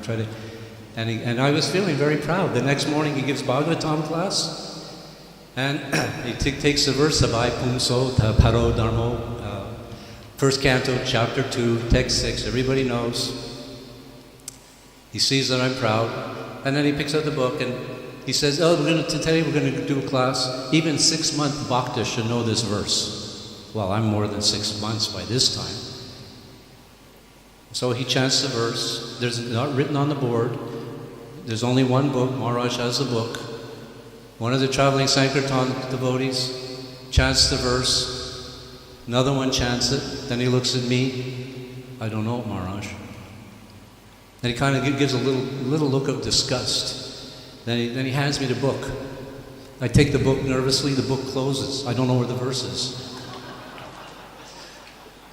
So he has to tell me, and then I fumble through it. Savai, pum, so, paro, dharmo. I was feeling, like so small. Immediately took away that pride. Needless to say, by the end of the day, I knew that verse, and to this day, I still know that verse.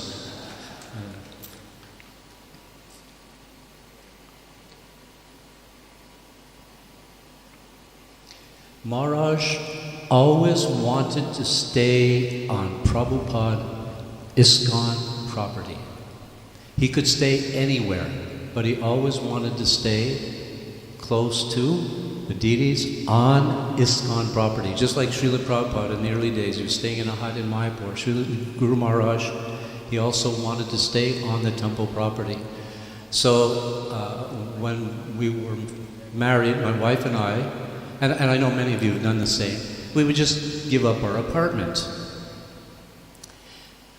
But it was a very simple apartment on the property. And Maharaj liked to stay there. So one evening, in the evening, we would go to home programs, big, opulent, palatial apartments, palatial houses. Maharaj would do a program. And then one time I was around the corner and he was saying to the host, he said to the host, now I have to go back to my shack, meaning our apartment on temple property. But he was saying it in a jovial way. That just made me jump with joy. That he's, willing to come and stay in our simple apartment when he could stay in the most palatial buildings anywhere. One time, Maharaj said to me, I was telling Janardhan Maharaj this the other day. He said, Jai Govinda, this is the early days. He said, Jai Govinda, in Montreal, I have Nrsingananda, looking at him as a leader disciple. In Toronto, I have Janardhan, Bhakta Janardhan Brahmachari. And in Vancouver, I have you. So he's thinking, he's got these leaders. And in later years now, I'm thinking, well, Maharaj, I'm sorry I didn't make the grade, but at least 2 out of 3 isn't bad.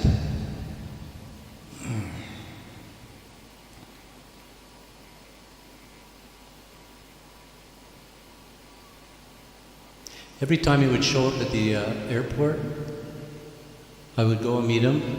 And this, again, was a little in the earlier days. When more and more disciples and qualified disciples came forward, I kind of, stepped it back a little bit. My foolishness. But every time I would go, I'd offer my obeisance. As soon as I come up, somehow or other, miraculously, his briefcase would end up in my hand. I'd feel so proud. It kind of like, it wasn't like he would reach out to it or I would reach out to it. It just seemed to fall into my hand. I'd have his briefcase. He would always leave any of his valuables when he came to Vancouver. If he wasn't staying in our apartment or other arrangements, he would leave his valuables. He'd leave his valuables with us. He was always concerned about his green card for America, his passport. He was very, very concerned about it. He would always leave it with us, and he said, make sure that it's taken care of. And I'm thinking, Maharaj, there's never been any thefts on our property. But nonetheless, we put it in the safest, best hidden spot that even the best of thieves would never find. But he's always concerned about. Another thing he showed me, very simple, just like the way Srila Prabhupada mentions, they showed me how to keep accounts. And he just drew a line and said, this side is what you get, this side is what you spend. Very simple. Of course, it's much more complicated than that. The last time I met Maharaj I had a very good fortune. I'm so happy that I actually took the privilege to go to Baltimore last year, the year before, last year. And he was meeting with everybody. And that was another amazing ability he had. No matter where he would go, he would see every one of his disciples. And he would always make sure that each and every disciple had at least a few minutes darshan. So we were a group from Vancouver, and we were going to be leaving in 2 days. And we were scheduled for that time. And then there was another group from Toronto, and they were leaving the next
Bluetooth mode. Hari Hari. Hare Krishna. Okay, we're back to normal here. Everyone sit down, please. That includes me. I'm gonna face the camera because that's where the camera is. Because if I go that way, then you will see my back. And this is where the live in YouTube is Vrindavan YouTube. So, Jai Govinda Prabhu, I think is, yes, I can see you. I would like to call upon Bhakti Yoga Prabhu. Bhakti Yoga Prabhu is also one of the first disciples in Canada of Guru Maharaj. He's in Toronto and Jai Govinda Prabhu is in Vancouver. And later on we'll call upon Washington also, who's the first ones in Washington.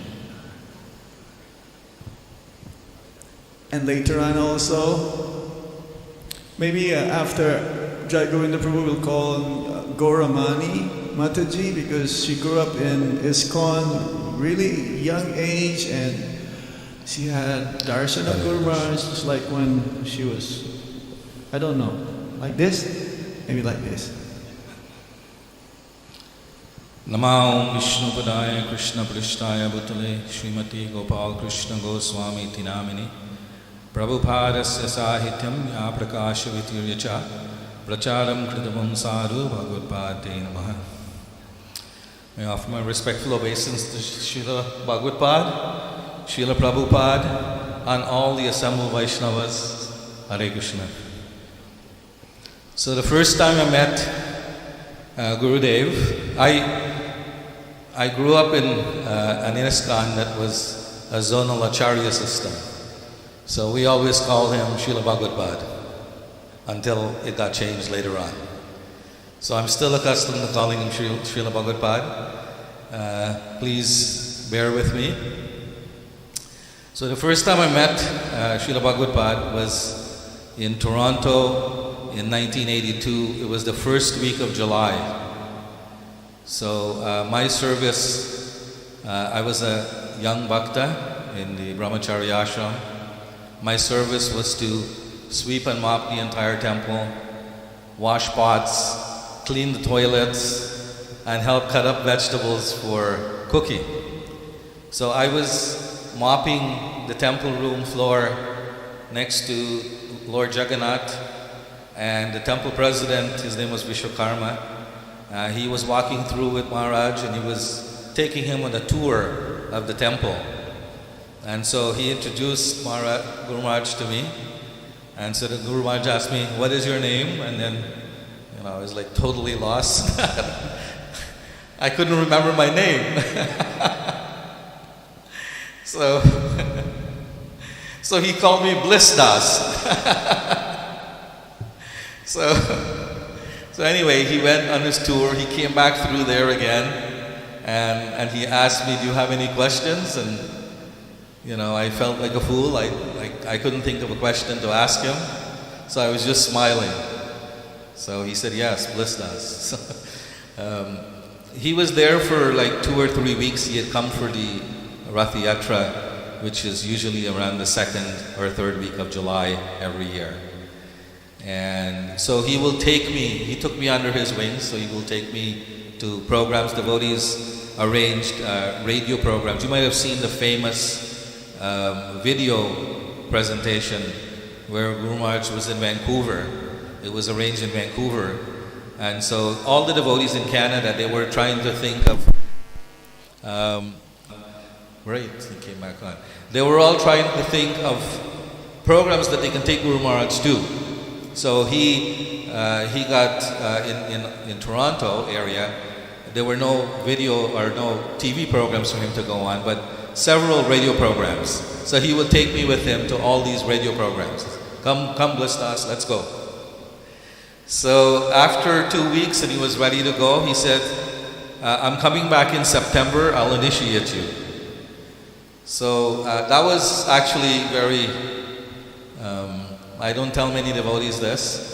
It was a very confusing period for me because I had come from a different zone, and there was a zonal acharya in that zone who had accepted me for initiation.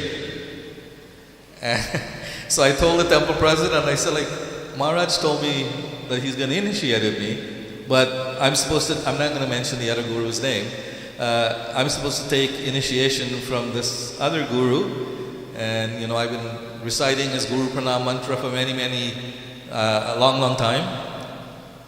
So the temple presidents for Toronto and Vancouver and Montreal had a meeting with me to try to convince me that I should take initiation from Guru Maharaj. Not that I regret it, but like I said, I was confused.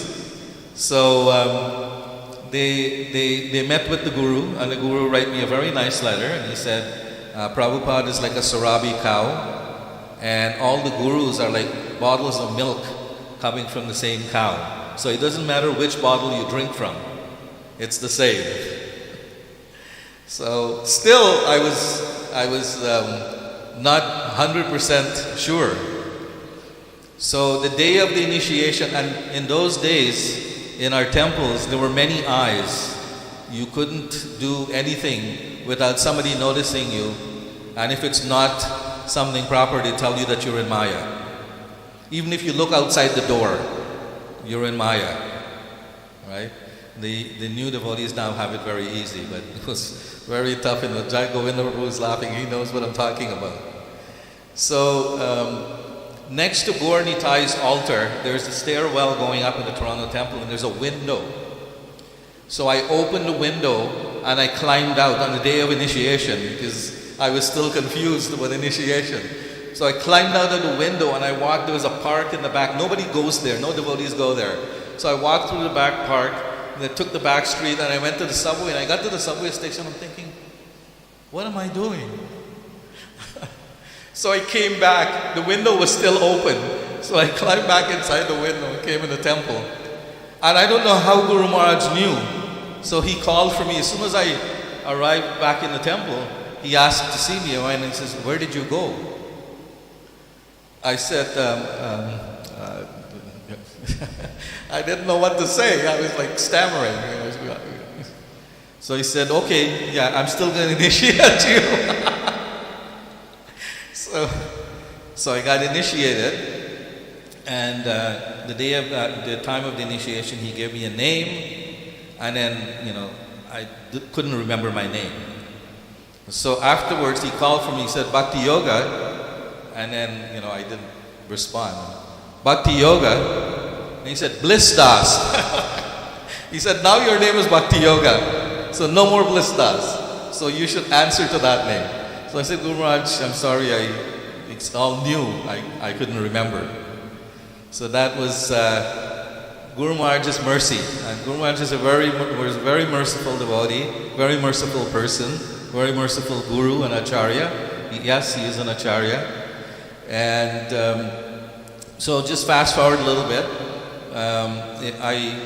During that time between 82 and about 85, I was going around doing, like Jai Govinda Prabhu said, there were very less Indian-bodied devotees in North America, and very many Western-bodied devotees, and they tend not to, they come to the Sunday feast, but they don't give much donation and so on. So we used to go out selling paraphernalia to maintain the temple, you know, to keep the lights on, you know. So I got the opportunity to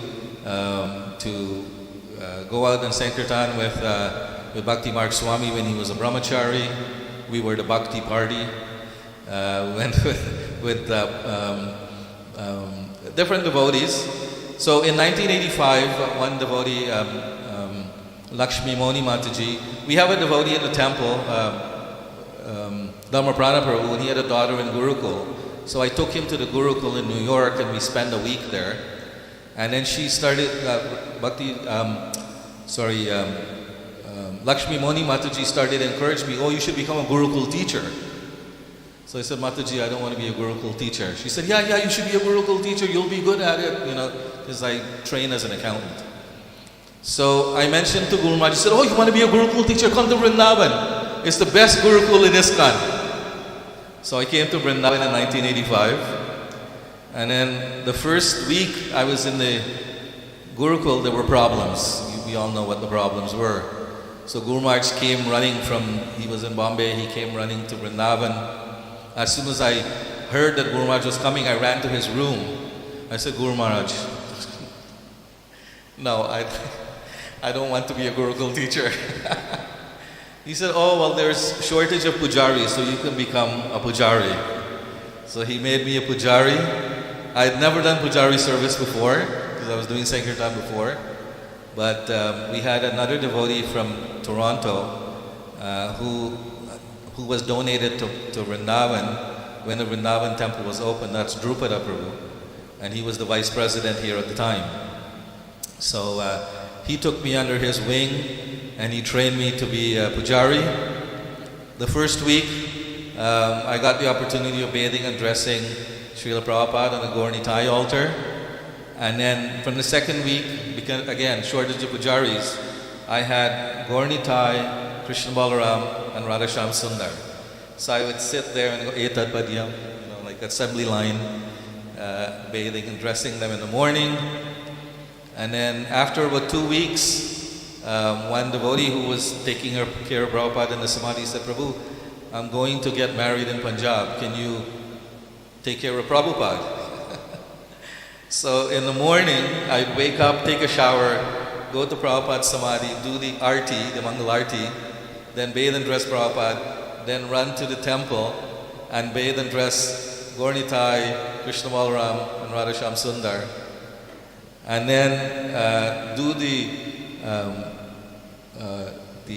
darshan arti around 7 o'clock, offering an arti, and then I go back to my room and I like, that's the end of it. I'd be finished. I'd be, totally tired. But then I had to wake up.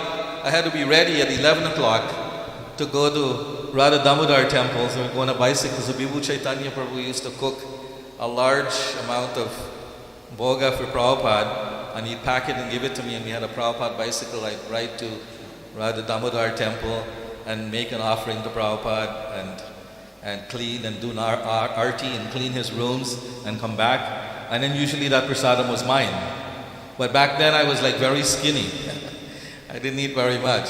So I had many friends, many devotees would come because they all wanted Mahaprasadam of Prabhupada. So after some time, I told Guru Maharaj I wanted to go back to Toronto because it started getting hot like it is now. You could cook a chapati on the ground. It was so hot. So Guru Maharaj said, no, but you should stay here. I said, Guru Maharaj, I can do pujari service in Toronto as well. So I was very, so Guru Maharaj said, okay, you can go.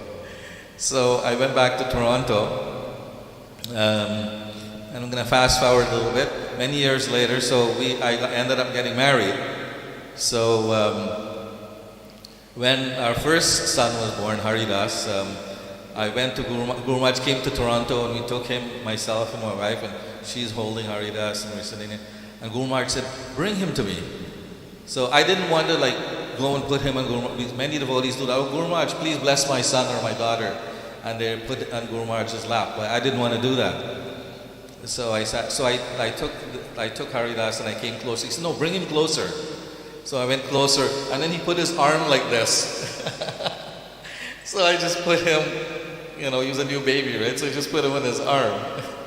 And he blessed him, he put his hand on his head, and he said, oh, he's a nice boy. And then we had another boy, Nila Madhava, same story.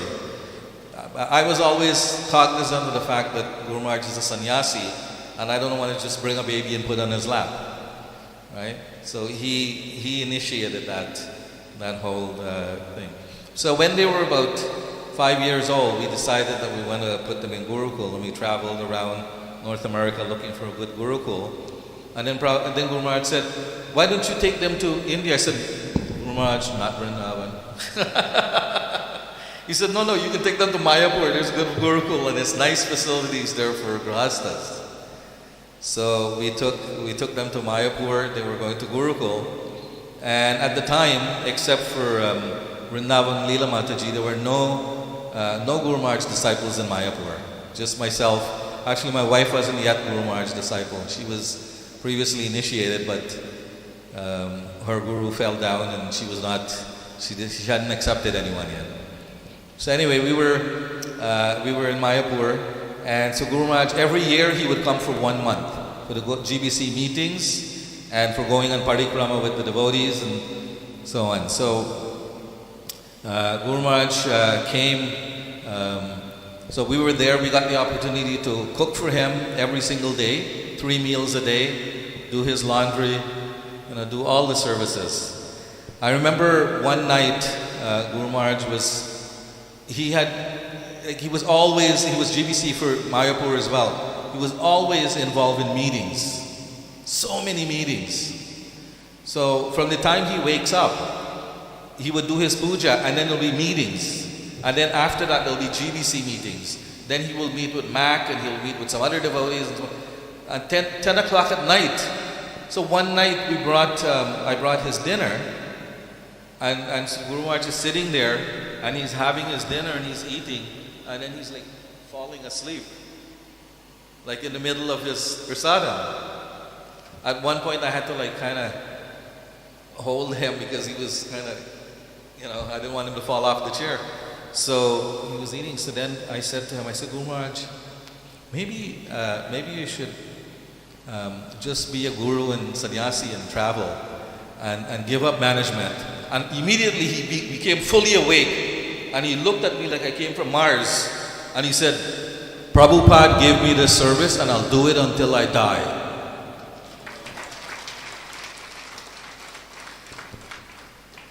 So then after that, I never said a word again because I was afraid what would happen next. So the first year that we were there when he came, we came to his room and he gave instructions what to cook, what to make. So he told my wife, and she did exactly how he said. He said, you get the milk. He says, where do you get milk from? So we said, Guru Maharaj, we get Goswami milk. He said, you get Goswami milk? I said, yes, Guru Maharaj. We've been here a while now, so we came to the top of the list. We were able to get Goswami milk.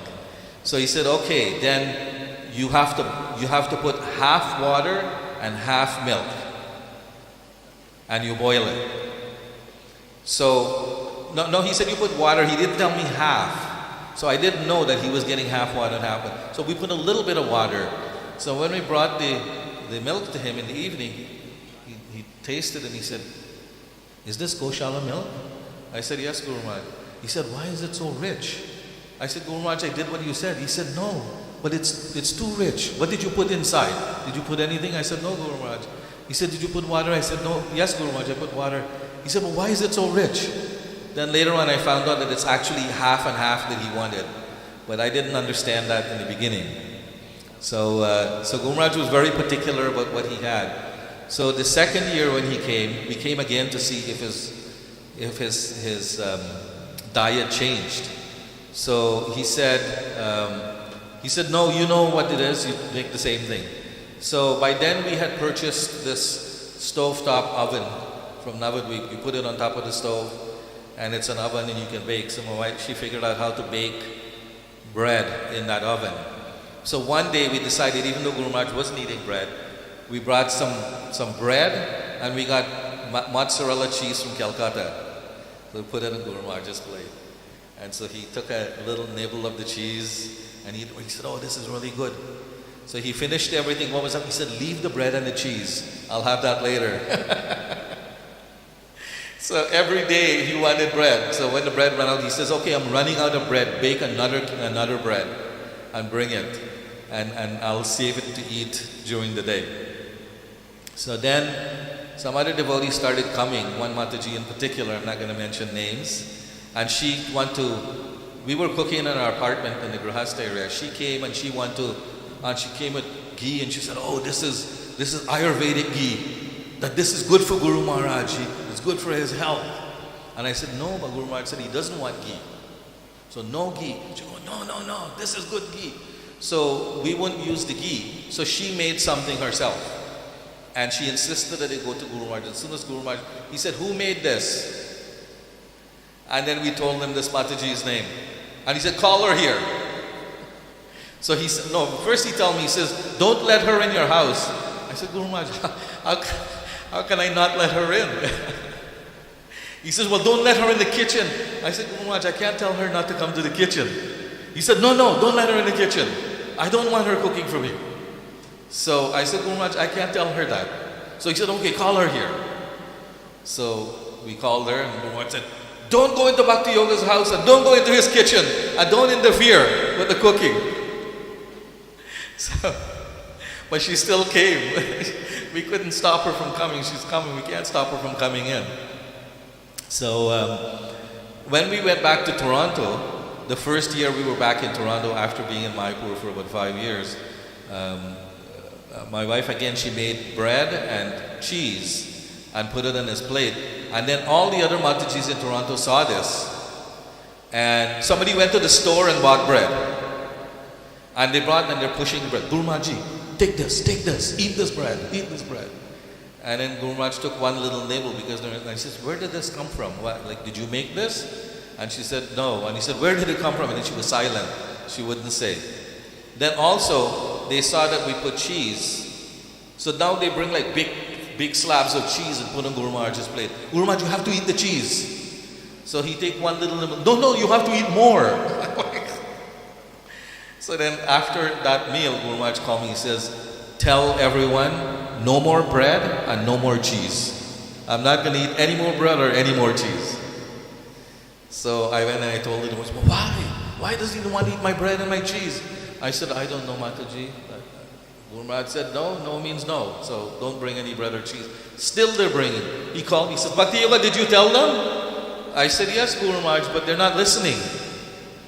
So he said, so then he stopped eating. He was just pushing aside.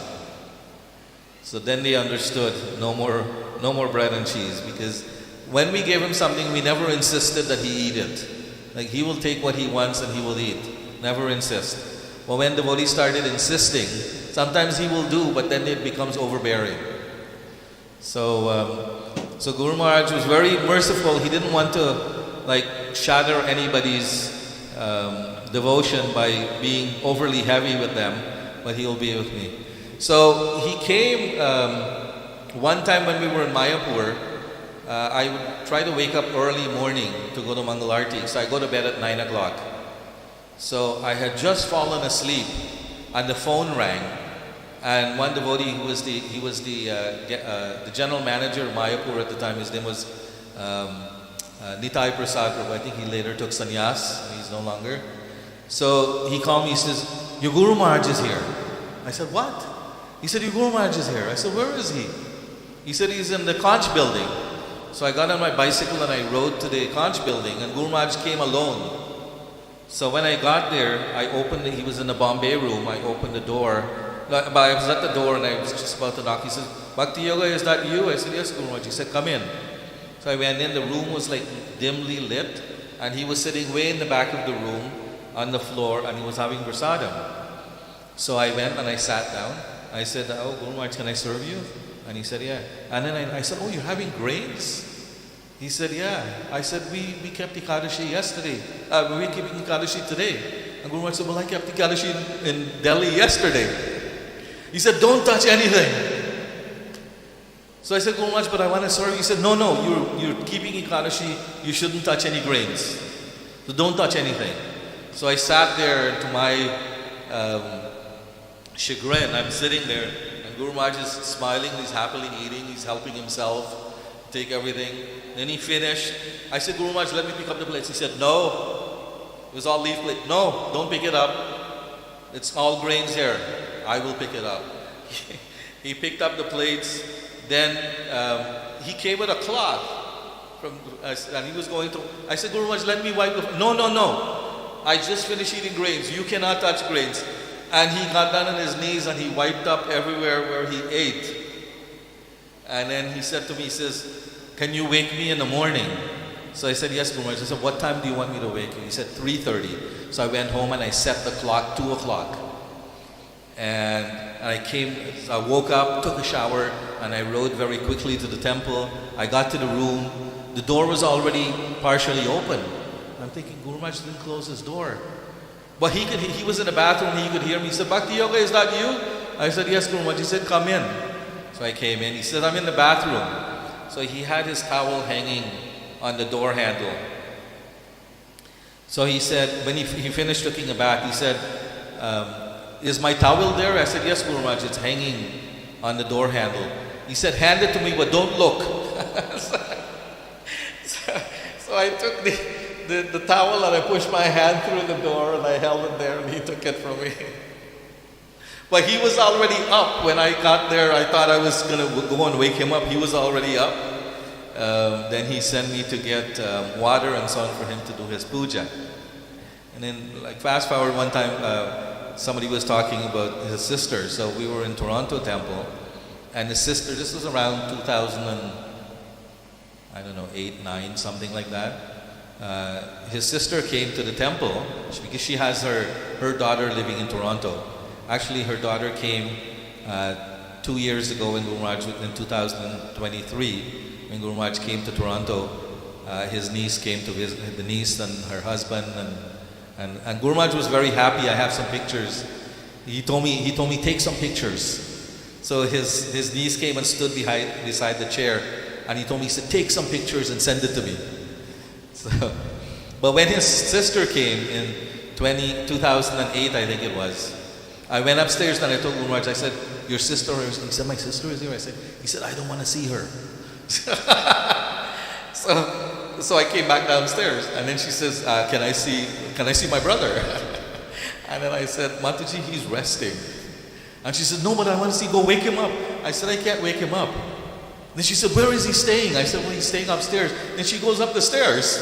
Like, I couldn't do anything. So we go up, and then Guru Maharaj said, oh, you're here. And she said, yes, they don't want me to see you. Guru Maharaj said, no, I was in the bathroom.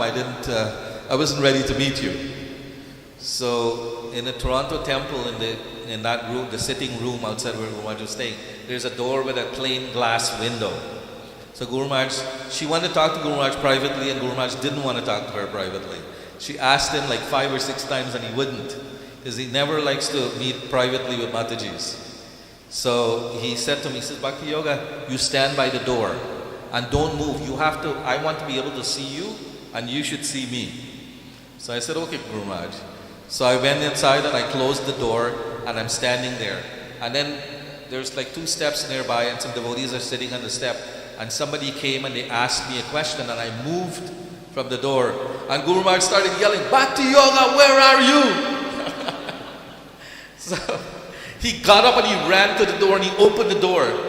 And he said, I told you to stand there. I said, Guru Maharaj, I'm right here. He says, but I can't see you. I want you to stand right here. So I went back and stood by the door, and by then more devotees came, and that interaction ended, and she was no longer alone with him. But Guru Maharaj was actually very, very particular about his ashram. He was very, he didn't want to meet privately with Matajis. If they wanted to talk to him, it should be public. It should not be private. So those are some of the. I can go on. There's many more, but I'm sure Janardhan Maharaj is going to start imposing time praying on everyone. So I'll end there. Thank you very much. Thank you. Śrīla Bhagavad Ki Jai. Śrīla Prabhupada Ki Jai. I can still remember the towels, because yes, Guru Maharaj doesn't like the towel to go inside the bathroom. This is how pure he is. All the time. The towel has to be outside on a chair or some platform. The towel doesn't go inside. This is how pure he is, isn't it? Yes? Hopefully one day you'll be able to follow in his purity. So now I'd like to call upon Gauramani Mataji, because she is also speaking on behalf of Jagat Guru Prabhu. Jagat Guru Prabhu is also one of the senior disciples in North America. I think she will say something that Jagat Guru Prabhu sent. Hare Krishna.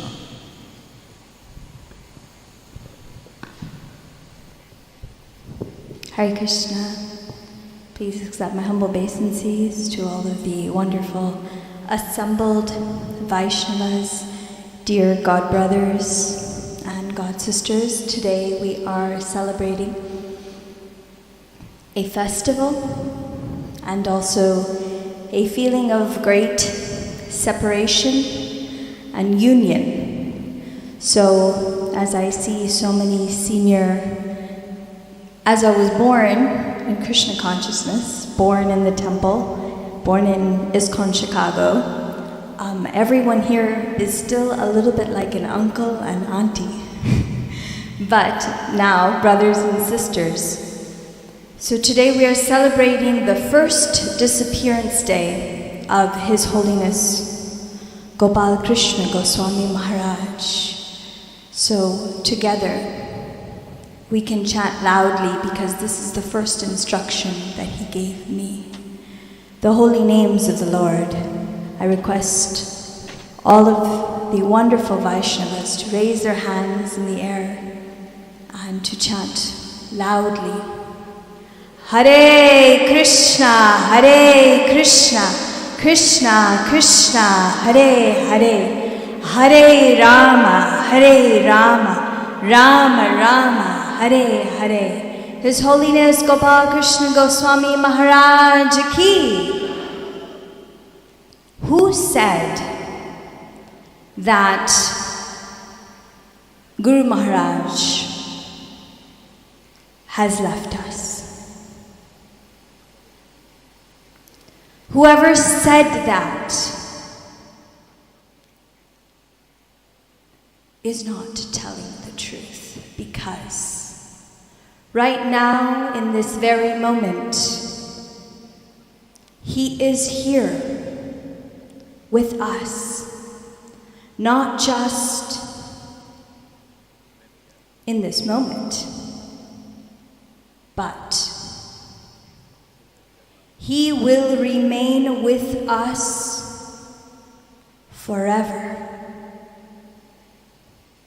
It was in 1981, I was reminded this morning by my dear brother, His Grace Pradyumna Prabhu from Los Angeles, who's come all the way for this festival, that Guru Maharaj had come to Vrindavan in 1981 in the guest house, and I was a small child, little baby girl.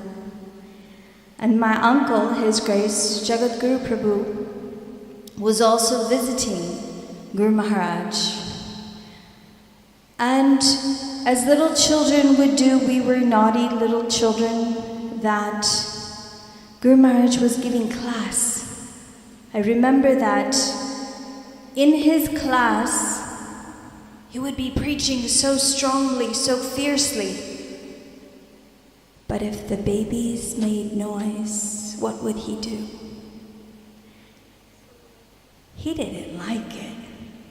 He would look at the mother and say, he wouldn't stop the class, but he'd be like, maybe we can make the baby happy somehow. He'd say that. So Guru Maharaj came to America many different occasions that I can remember. He would come to the Gurukul to see us, make sure that we were studying nicely in Detroit and then Los Angeles. He called my father one day and he said, I want you to move to Potomac, Washington, D.C. So we packed up our stuff, we moved to Washington, Potomac. My father was temple president, and we were there waiting to greet him. Again, I was just a little girl, didn't know so much, but he would stop amongst hundreds of very eager, loving disciples and say, how are you? And we were ready to speak to him how we were doing. And he would ask that magical question that he asked to little children. What was the question? How many rounds are you chanting? Now, when you're 5 or 6 years old or 7, we would be ready to start chanting from 4 a.m. because we had to go to Mangalarti, and we would just keep chanting until he came, and we had the number was, how many rounds are we supposed to chant? 16 rounds. But at 5 years old, 16 rounds, a lot of rounds. So we'd like to welcome His Grace Surdas Prabhuji and Varaharupa Mataji, senior most disciples of our beloved Guru Maharaj. Let's give a big Hari Bol to welcome them.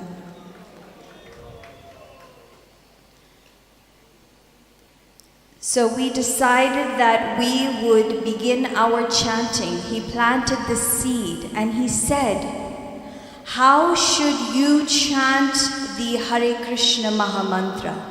Very important instruction he gave. He said, we should chant the holy names like a fast bullet train, or should we chant the holy names very, very focused, he said. When you chant Maha Mantra, your 16 rounds, don't just run through them. He said, no. You chant them like you are carrying very valuable gold. And so we would practice every day. A very beloved mother of mine who is not here with us today, Her Grace Vishakha Mataji, who we miss very much, she would train us how to chant under the guidance of Gopal Krishna Maharaj. She was more than his daughter, and I feel like she's not here because perhaps she would miss his presence immensely. So she left before Maharaj left. Of course, he's still here with us. So we'll fast forward a little bit.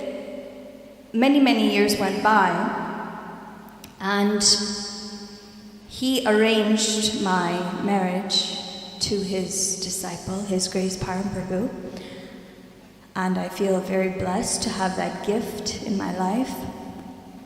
Except there was one thing.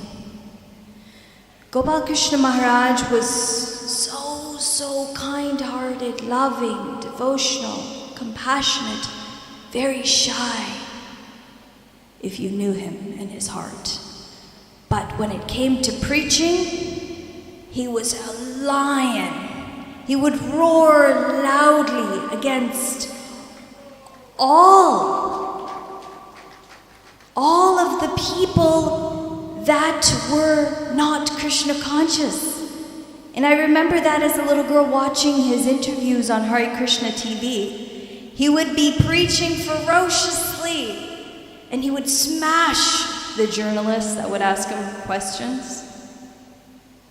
And so, the day that I got married, my husband, a few days before we got married, was a brahmachari. All glories to the brahmacharis, and sannyasis, and gurus, and our movement. They are again very powerful preachers. And when the sannyasis or the brahmacharis, not the sannyasis, the brahmacharis become married, oops, what did you do to our brahmachari? So, we got married, Guru Maharaj came. For the wedding, we had 9 sannyasis, all of these wonderful blessings. I got married, I had no idea. In Vrindavan, I didn't know anything about India, unfortunately. But I was following the instructions of my elders. And my husband, who was just a brahmachari, turned into grihasta, who also didn't know much. Sure enough, I was married and I went into the place that they put me, and I waited. Wedding was at 10 a.m., 11 a.m., 12 a.m., 12 noon, 1, 2, 3, 4, 5, 6, 8 p.m. And I thought, wow, that's interesting. Must be a lot of service. And my husband came home on the day that we had just gotten married, the room we were staying. And I said, Hare Krishna Prabhuji, Did you remember that you married me today? And he goes, Guru Maharaj called me and I went with him to Delhi. And I said, wonderful, so nice service you did. He said that Guru Maharaj called him after he got married and said, Param, I need you to come with me to Delhi because Vrindavan is so dangerous to leave. And so my husband, sure enough, followed the instructions, sat in the car, went all the way to Delhi, and Guru Maharaj stopped his car, turned around, saw my husband, and he said, didn't you just get married? And Maharaj looked at him and my husband said, yes, I did get married today. Well, what are you doing here? Go back to your wife.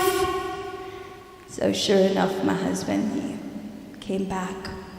And Maharaj was so kind and loving and compassionate that when our children were born, we wanted to go to see him and get blessings. But before we could go to see him, he called and he said, you're not going to tell me you had a baby? And we're like, yes, Maharaj, we were going to come. He goes, no, I'm coming right now to your house because this is not just your baby. He gave us that feeling that I am grandpa now. And I'm going to come, so he would come before we even realized the baby. I hadn't even left the bedroom yet. The baby was only 4 or 5 days old. And he said, this baby, his name you've given? We said, whatever you say, Maharaj. He said, his name is Krishna Balaram Das.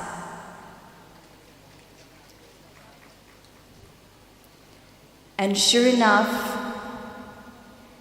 the second baby came. Before we knew it, he called and he came home and he said, did you name her?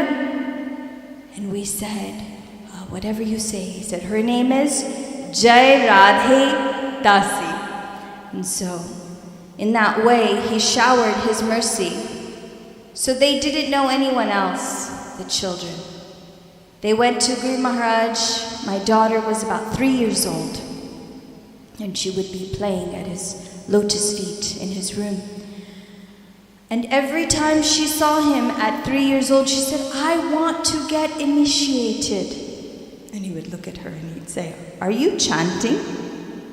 And she said, yes, I'm chanting. And she could barely talk. He said, okay, just wait a few more days. And next time, I will give you initiation. So he had so much love. He would come to our home in America, in Milwaukee, and stay in our bedroom. And we would give him a small gift when he would leave. And he would take that gift of money. He wouldn't put it in his pocket. He would take it out of his pocket and he would say to my husband, this is not for me. This is not for you. This Lakshmi is for my grandchildren. And he would put it back in my husband's pocket and he would say, give this to your son, give this to your daughter on my behalf. I want to make sure that my grandchildren get that gift. And so then he took the all-night flight to come to my eldest daughter's marriage.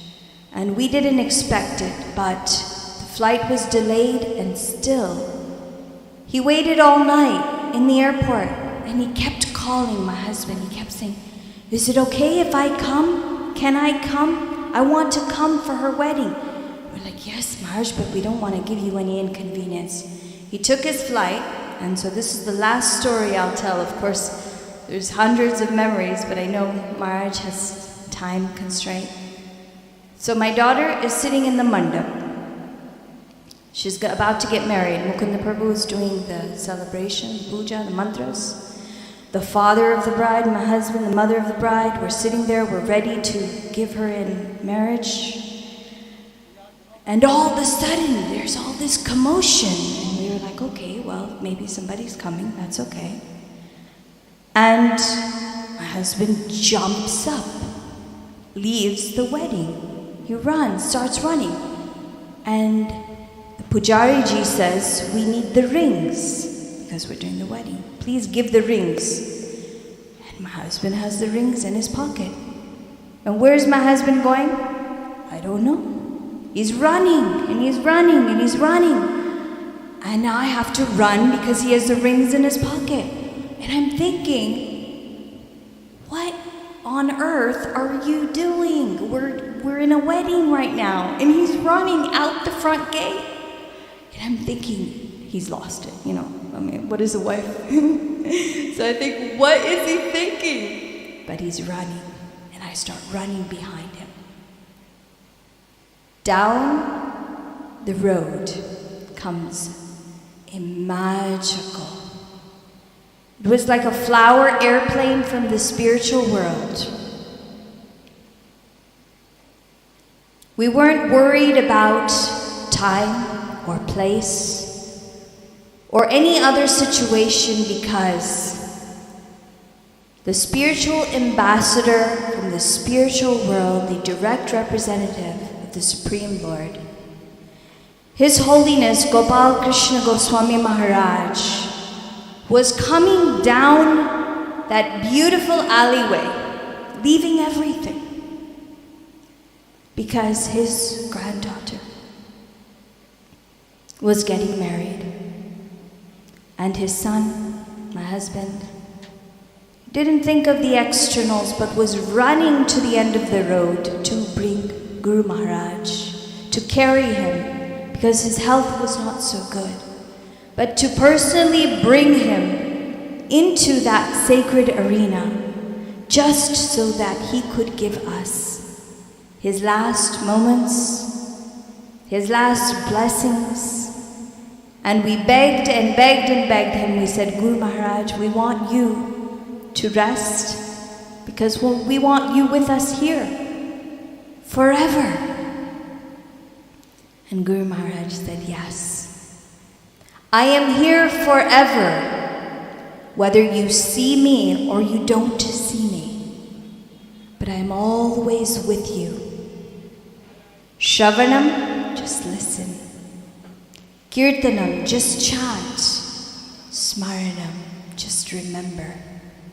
And therefore, we will always be with our very beloved spiritual master. His Holiness Gopal Krishna Goswami Maharaj ki, Śrīla Prabhupada ki. Hare Krishna. Thank you, Mataji. I would like to call upon one of Guru Maharaj's senior most disciples in US, Shyam Krishna Prabhu, and then we'll be followed by his brother, Advaita Acharya Prabhu, and then Urmila Mataji. Also, she was one of the secretaries, early secretaries, and then we'll call upon Sura Prabhu. Yeah, but they're together. That's okay. They just now come, Maharaj. Give them some time to breathe. Relax. Isn't it? Yes? So, Shyam, where is he? Okay, Advaita Prabhu, please. Advaita Prabhu is one of the main doctors in North America, especially Washington area, whereby he would spend, he's a doctor, okay? He would spend like a month traveling with us all over North America. He did not consider his profession more important than being with us, especially in the last few years. He wanted to be sure that Guru Maharaj is being well taken care of. I don't know if there is any doctor who can do that, leaving the profession for 1 month. But he has so much love for Guru Maharaj. And same with Shyam Krishna Prabhu, his elder brother.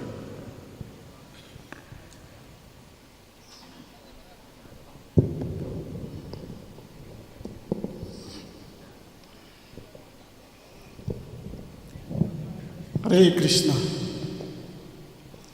Namaho Vishnupadaya Krishna Prasthaya Bhutale Srimate Gopal Krishna Goswami iti namine Prabhupadasya Sahityam ya prakasha viryaj Pracharam Kuttam Sadhu Bhagavad Padaya te namaha.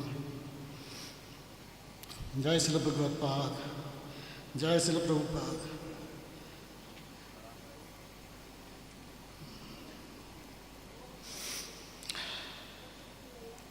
Respected senior Vaishnavas, all my dear God brothers and God sisters,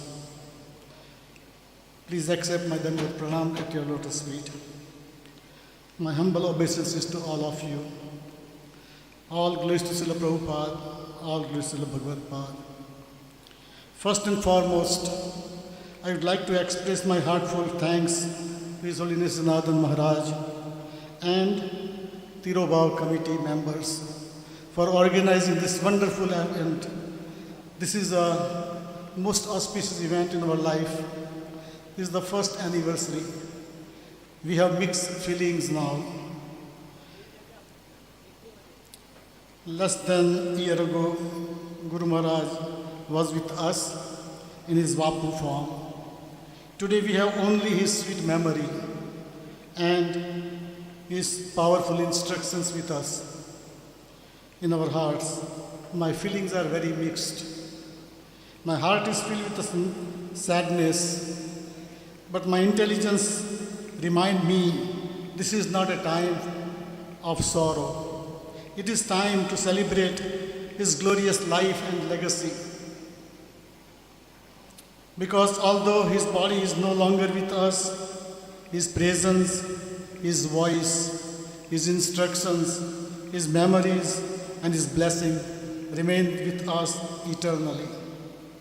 While reflecting on my past Vyas Puja offering, I saw that every single year Guru Maharaj reached a new milestone in serving Srila Prabhupada.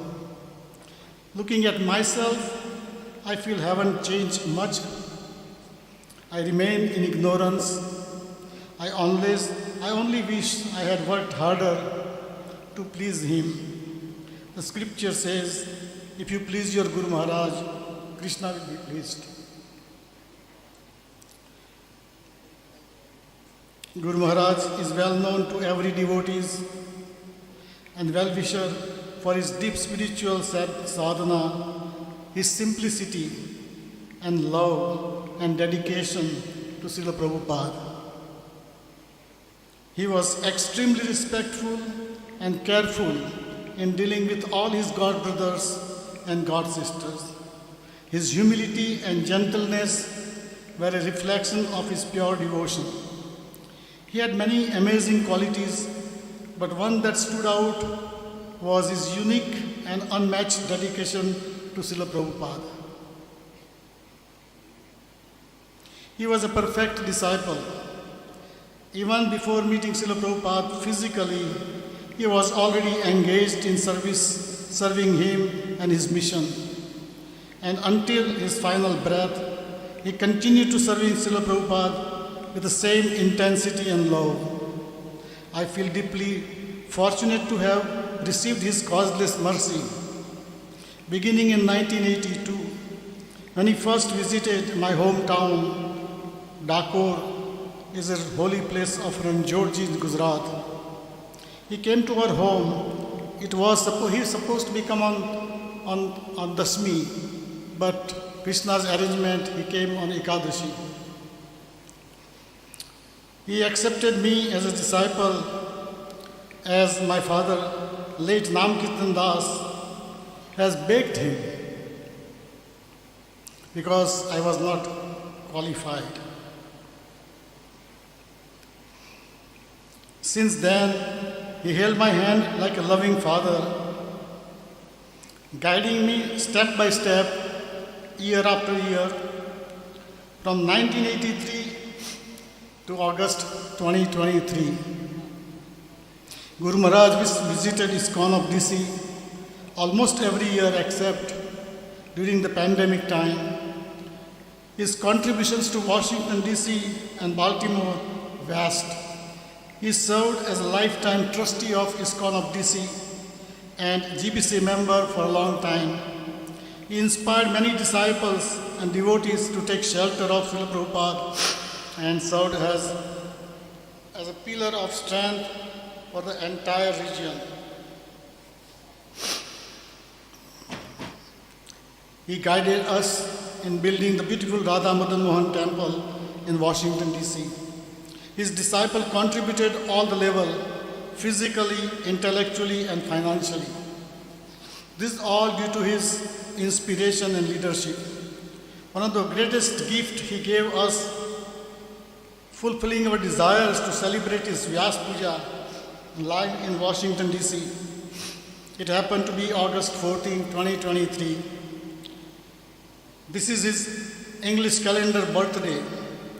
Guru Maharaj said, "This is not a Vyas Puja." I said, "Guru Maharaj, we will celebrate as your Guru Puja."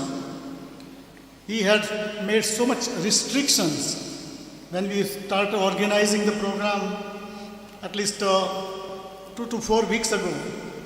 We start planning, we thought Guru Maharaj will agree, but he never said yes and never said no also. So in the last few weeks, under the leadership of Janardhan Maharaj, we organized, and by Krishna's arrangement, all the disciples, most of the disciples who are fortunate soul, happened to be in Washington DC in the last really Guru Puja we call, but for us it was really Vyas Puja live, because we had dreamed to have Guru Maharaj to have nice Vyas Puja live in Washington, capital of the world. So that desire Guru Maharaj fulfilled in the last year when he came to Washington DC. We did not know it would be his last Vyas Puja with us in person. For the last 10 years, Guru Maharaj suffered physically. I had the opportunity to assist him closely during his visit to DC. I accompanied him to various doctors, but later on I realized something profound. He was not going to take the treatment from them, actually he was going to bless them. After visiting them all, he will laughingly, jokingly says, "Well, now I have finished my doctor darshan in Washington for 1 year. I'll come back in next year." He preached them, he gave them prasadam, he gave Bhagavad Gita book. Whenever he had chance, he encouraged the doctors or those coming in contact with him to please them, to give some Krishna consciousness. During his last visit in 2023, I remember one incident. We took him to a radiological test. He wanted to have his bone strong or not, even though his bone was strong, I know that. He says, "Let's meet, can you take me to the radiologist office and get some DEXA scan?" I said, "Sure." So we organized. Last minute he came there. After the test was going on, there's a lady technician, white American, and he started talking to her. And Guru Maharaj, in a few minutes I realized this looks like he's giving initiations to her. He started first, says, "Do you know Hare Krishna mantra?" And she says, "No." And so, "I'm going to repeat, you can follow with me." And she started Hare Krishna. She was telling Hare Krishna. She was not understanding because Guru Maharaj's voice was a little bit weak the last few years.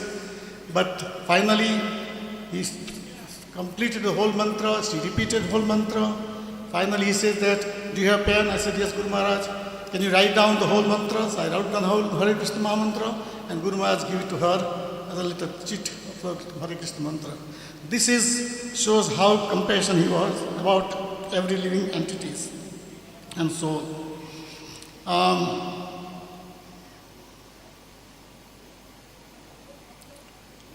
Guru Maharaj also told me that make sure that you give her some Bhagavad Gita or books and be in touch with her. Guru Maharaj, I did not follow your instructions, I will try to do it.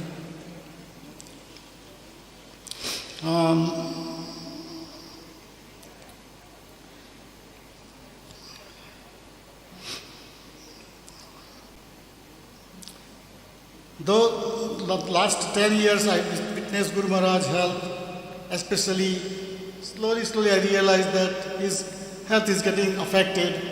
Guru Maharaj was very conscious about his health because he wanted to serve Prabhupada.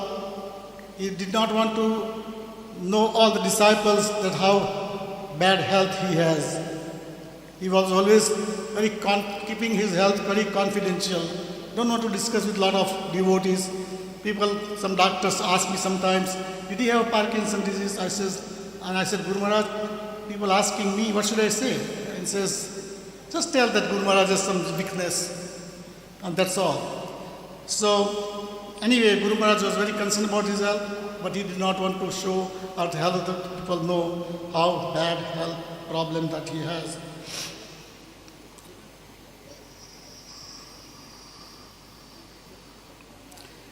Though his body was weak, his enthusiasm was never touched. He was fighting every day by regular walking, getting physical therapy, speech therapy, and did every possible thing so he could continue to serve Srila Prabhupada. Dear Guru Maharaj, we, your disciples and well-wishers, will deeply miss you. Your disappearance is an immeasurable loss to all of us personally and ISKCON at large. Please continue to shower your mercy upon me. Keep me at your lotus feet. Please forgive me all my offenses that I committed at your lotus feet. Srila Bhagavad Pad ki jai. Srila Prabhupada ki jai. All Gurus to assemble. Hare Krishna. Hare Krishna. I will speak something later on, maybe next year, about my personal interactions with him. Also, how he deals with the different doctors and how he has preached his blessing and give to all the human beings. Thank you very much. Hare Krishna. Thank you, Advaita Acharya Prabhu. I would like to call upon if 𝐾𝐲𝐿 Krishna Prabhu is here. Oh, 𝐾𝐲𝐿 Krishna Prabhu, and then Urmila Mataji, and then Sura Prabhu. Hare Krishna.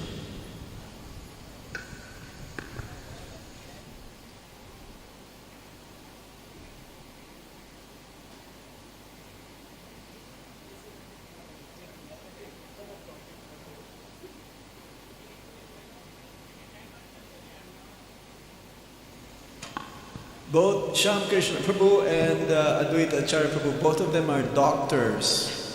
So they traveled with us along with Guru Maharaj. Before I used to travel alone, just by myself. But then the last few years, it's about 6 of us, big entourage. We have a doctor from Russia, Yadunandan Prabhu, his personal physical therapist. We have Ishani, we have Paramakaruna Prabhu, myself, we have Vishnunam Prabhu, we have Garuda Prabhu. I mean, we practically take over the whole plane. Radhika Raman, Gopal Prabhu, Gopal Hari, so many. So you can just imagine our entourage. And Guru Maharaj never ever used a wheelchair. He refused to use a wheelchair. Hare Krishna to all Vaishnava and Vaishnavis and seniors and junior devotees and disciples. Yes, Advaita Acharya is not only doctor like me, but is also my brother. So there may be some repetitions because we had same experience with Gurudev for last 40 plus years.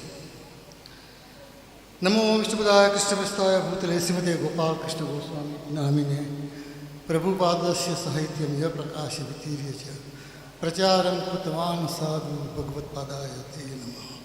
नमो विष्णुपदाय कृष्णप्रस्थाय भूतले श्रीमते भक्तिवेदांत स्वामी इति नामिने नमस्ते सरस्वती देवे गौरवाणी प्रचारिणे निर्विशेषण्यवादी पाश्चात्य देशपाणे। जय गुरुदेव, जय Prabhupada. My dear Gurudev, all glories to you and to Śrīla Prabhupada. Gurudev, please accept my humble obeisances at your divine lotus feet on your very first Tirobhav Punyatithi. We all disciples, including my humble self, are very fortunate having you as our eternal Father and spiritual guide. You are one of the most dedicated and committed disciples of His Divine Grace, Srila Bhaktisiddhanta Prabhupada. Bhaktivedanta Prabhupada. You are very dear to His Divine Grace, and He had so much trust and faith in you from the very early days of ISKCON that He made you. So much so that rightfully everyone has called you Prabhupada's man. And there was a magazine, Back to Godhead, with the big article of Prabhupada's man. And it's rightfully, Gurudev, you deserved it. You continue to serve ISKCON till your last breath, regardless of so many obstacles and health-related issues that Advaita Acharya mentions briefly. And as we know, when he left the physical body in Dehradun, he was fighting until the last. He did not have to go to Dehradun. Many disciples and well-wishers told him not to go, but he said, no, it is my meeting, I have to go. So that shows his commitment until the last breath is very truly. Prabhupada expressed his wish for having a nice temple in nation's capital, and see, how many temples he has erected in Washington, Delhi metropolitan area. 18 at least, as I know. 21? 21. See, I cannot even keep up the numbers. Not only that, but if you analyze so many temples in the world, he has some role, indirect or direct, inspiring the temple. Even Potomac Temple, Baltimore Temple.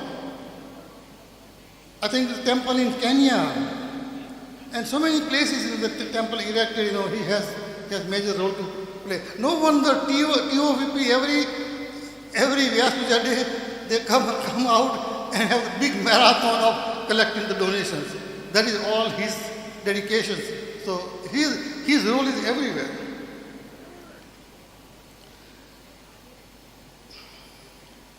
You were the key persons for developing the Bombay project, Vrindavan, Mayapur, and now TOVP, as I mentioned.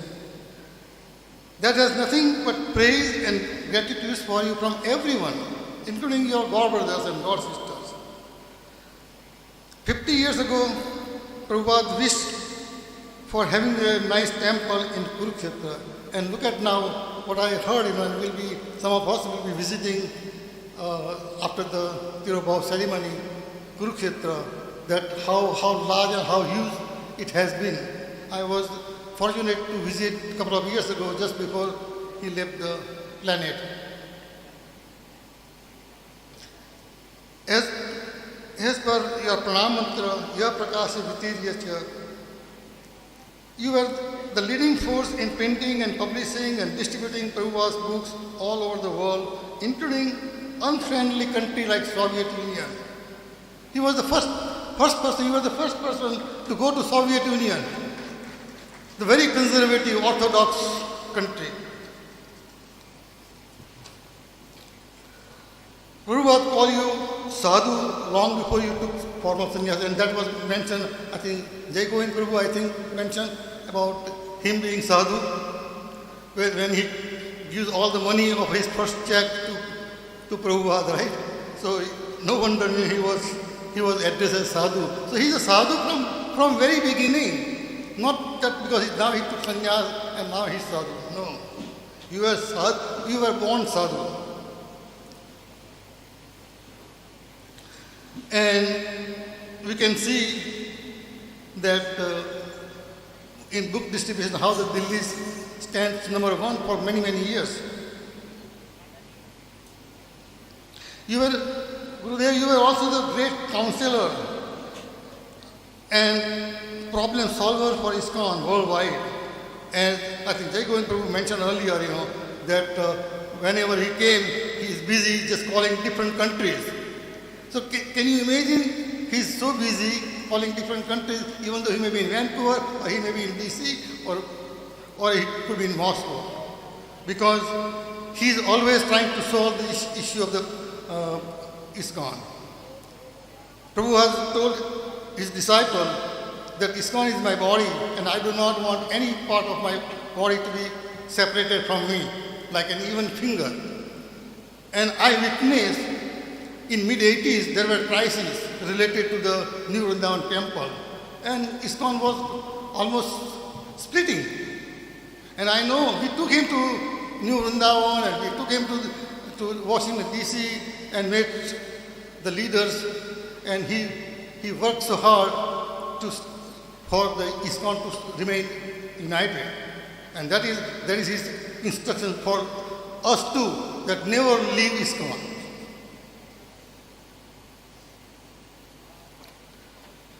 So, for the dispute of indivision of ISKCON, your compassion, caring nature, you are Sakshat Karunamurti, many people have mentioned it, I don't want to repeat it. You received care, you gave the care, you received even your junior God brothers, other disciples, not your own disciple, whenever visited the Delhi or Vrindavan area, and if you were there, you always cared for them personally. And there are a lot of examples, somebody can mention it. And you gave the same respect, no discriminations. Gurudev, I am one of the most insignificant disciples, but you have showered your causeless mercy upon me and my entire family, starting since 1982, as Advaita Acharya mentioned. And particularly, you have nurtured me like a mother taking care of a baby. And I can give you one example. When he first time visited Washington DC in 84, and he stayed with us, and in the morning, we will do little Deepak Aarti and put that Hari Om Sharan's cassette, Jai Radha Ras Bihari. That was our Mangala Aarti. We did not know Samsar Davanal. So my son was doing the lamp. Advaita Acharya, I think, had some drum. And he said, okay, let's do the Mangala Aarti. So he expected us to sing Samsar Davanal, and none of us knew. He said, you don't know?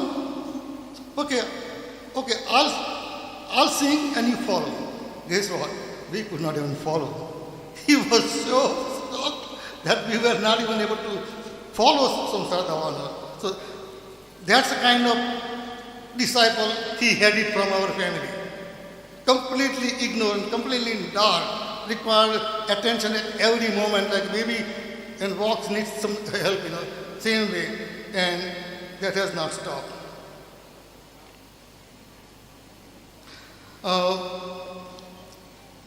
Personally, me, Gurudev never chastised me. He always treated me like in a respectful manner. But one time he said, no, you brothers not really preaching. That was his only one complaint. You are not preaching. So guess I give the example, and it's a divine arrangement. December 1923, I spent a lot of days in Delhi temple. So I visited 3 times. And in the morning, one of his servant asked me, can you give a Bhagavatam class tomorrow? I said, me giving Bhagavatam class, I mean, with all this, Sakshas sitting in front of me, and what am I going to say? So kind of I said no. I didn't say no, but I said, I don't think I can really do it. So Guru Maharaj got the message that, I'm not giving Bhagavatam class.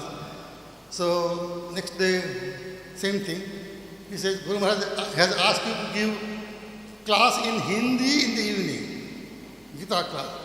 I said, Hindi? I'm Gujarati, I know a little bit English, but I have to give in Hindi? I don't converse in Hindi. But now it is almost like an order. So I gave the class. I don't think it was that very good class. But fortunately the audience was like local people, not really devotees. So that was okay, I guess. But look at his karuna and his, that this guy, if I have any complaint, is preaching. So after he left last year, month later or 2 months later, temple president in Potomac, Anandunda Devi Mata, approached me. Prabhuji, I like you to give Hindi class on Sunday. Not the regular class somebody will be doing it, but I want you to do Hindi class. I said, why she wants to ask me Hindi class all of a sudden? So I said same thing, Hindi is not my language, but I'll try. So I gave the class. Then she says, can you give the class next Sunday too?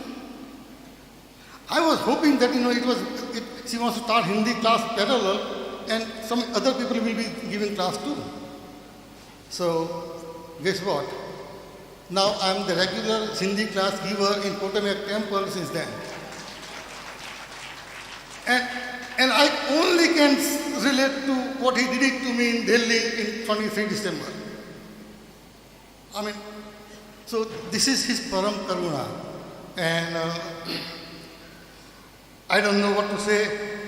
Gurudev, please accept my koti pranam at your divine lotus feet and keep me as a small particle of the dust at your divine lotus feet and continue showering your mercy that you have done in last 44 plus years. I will be missing you so much. It brings really tears in our eyes even though we are celebrating that he is not here. I mean, for me, I lost my sister Visakha in Vrindavan, and now I lost my spiritual master in Delhi. So these two places is really lot of mental adjustment even to come and visit. But thank you, Hare Krishna, for listening to me. Hare Krishna. Thank you, Shyam Krishna Prabhu. One time Guru Maharaj told me, take all the opportunity to preach. I don't think it is only for me, but it should be for all of us here. Take all the opportunity to preach. And I never forget that instruction, and I'll tell you more later, things that he told me that's very difficult to do, especially when preaching. So now, Urvila Mataji, and then we followed by Sura Prabhu and Varaha Mataji. Just for your information,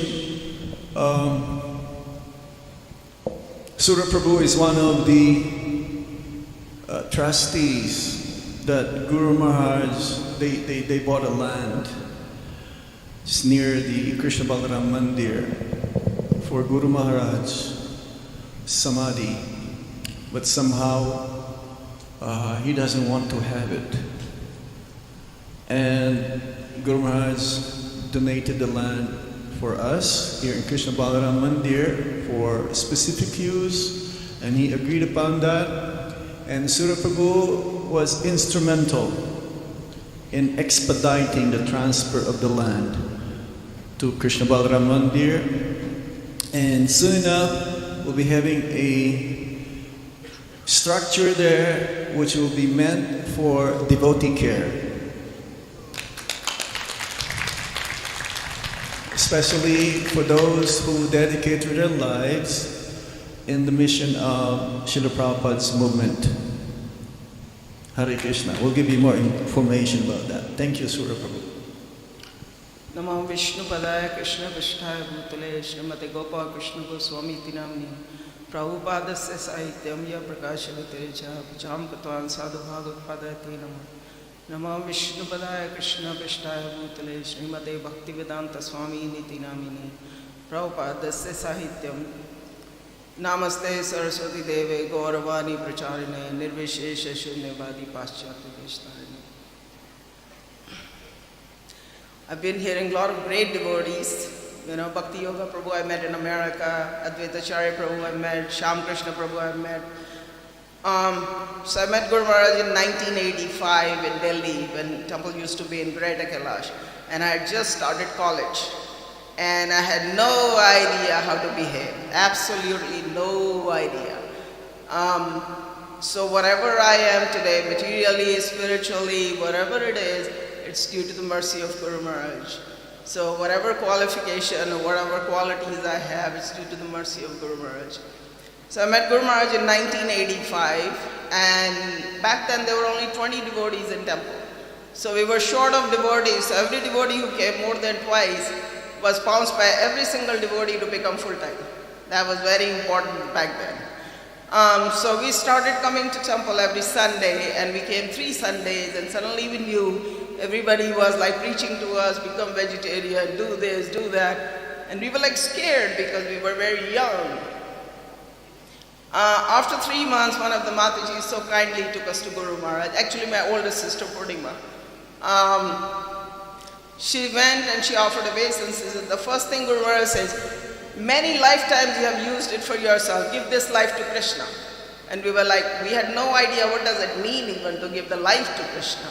So we came back, but we thought there was something serious in it. And we technically started avoiding Guru Maharaj because we knew this is something serious. So after 6 months, he noticed that we are avoiding, so he sent someone to bring us over there. So we went, and he said it again. We were like, okay.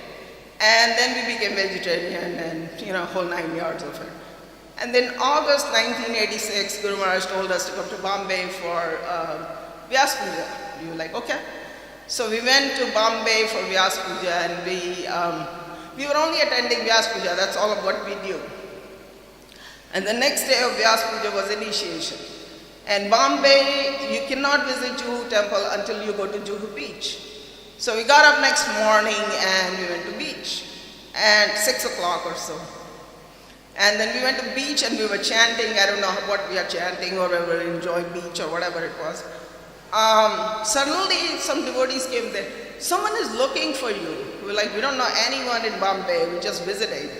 And so here comes a brahmachari with like 30 beads on his arm and asking our name, and he says, is your name this? Is your name this? And we said, yes. He said, you're getting initiated at 10 o'clock. I was like, huh, what?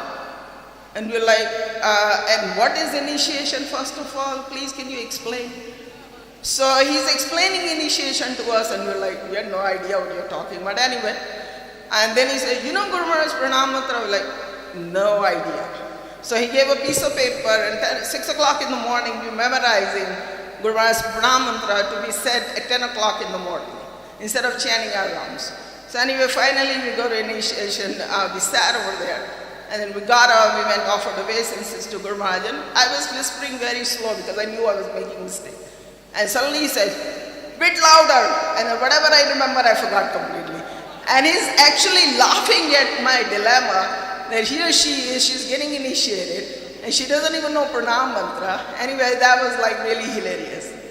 So fast forward, he called us in the afternoon, and he asked me, he said, did you like your name? I was like, absolutely not. And he's like, why?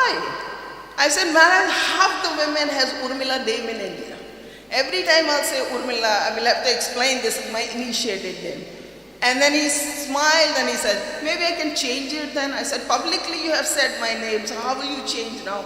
He said, I'll make announcement in Mangal Aarti next day. I said, no, it's done deal now, So he just smiled and he said, and then he took time to explain who Urmila is, what the character of Urmila is. And he said, you should actually, follow those Urmila's character. And I was like, I don't know how much I follow, but that was his way of saying that, you have to come up to some standard.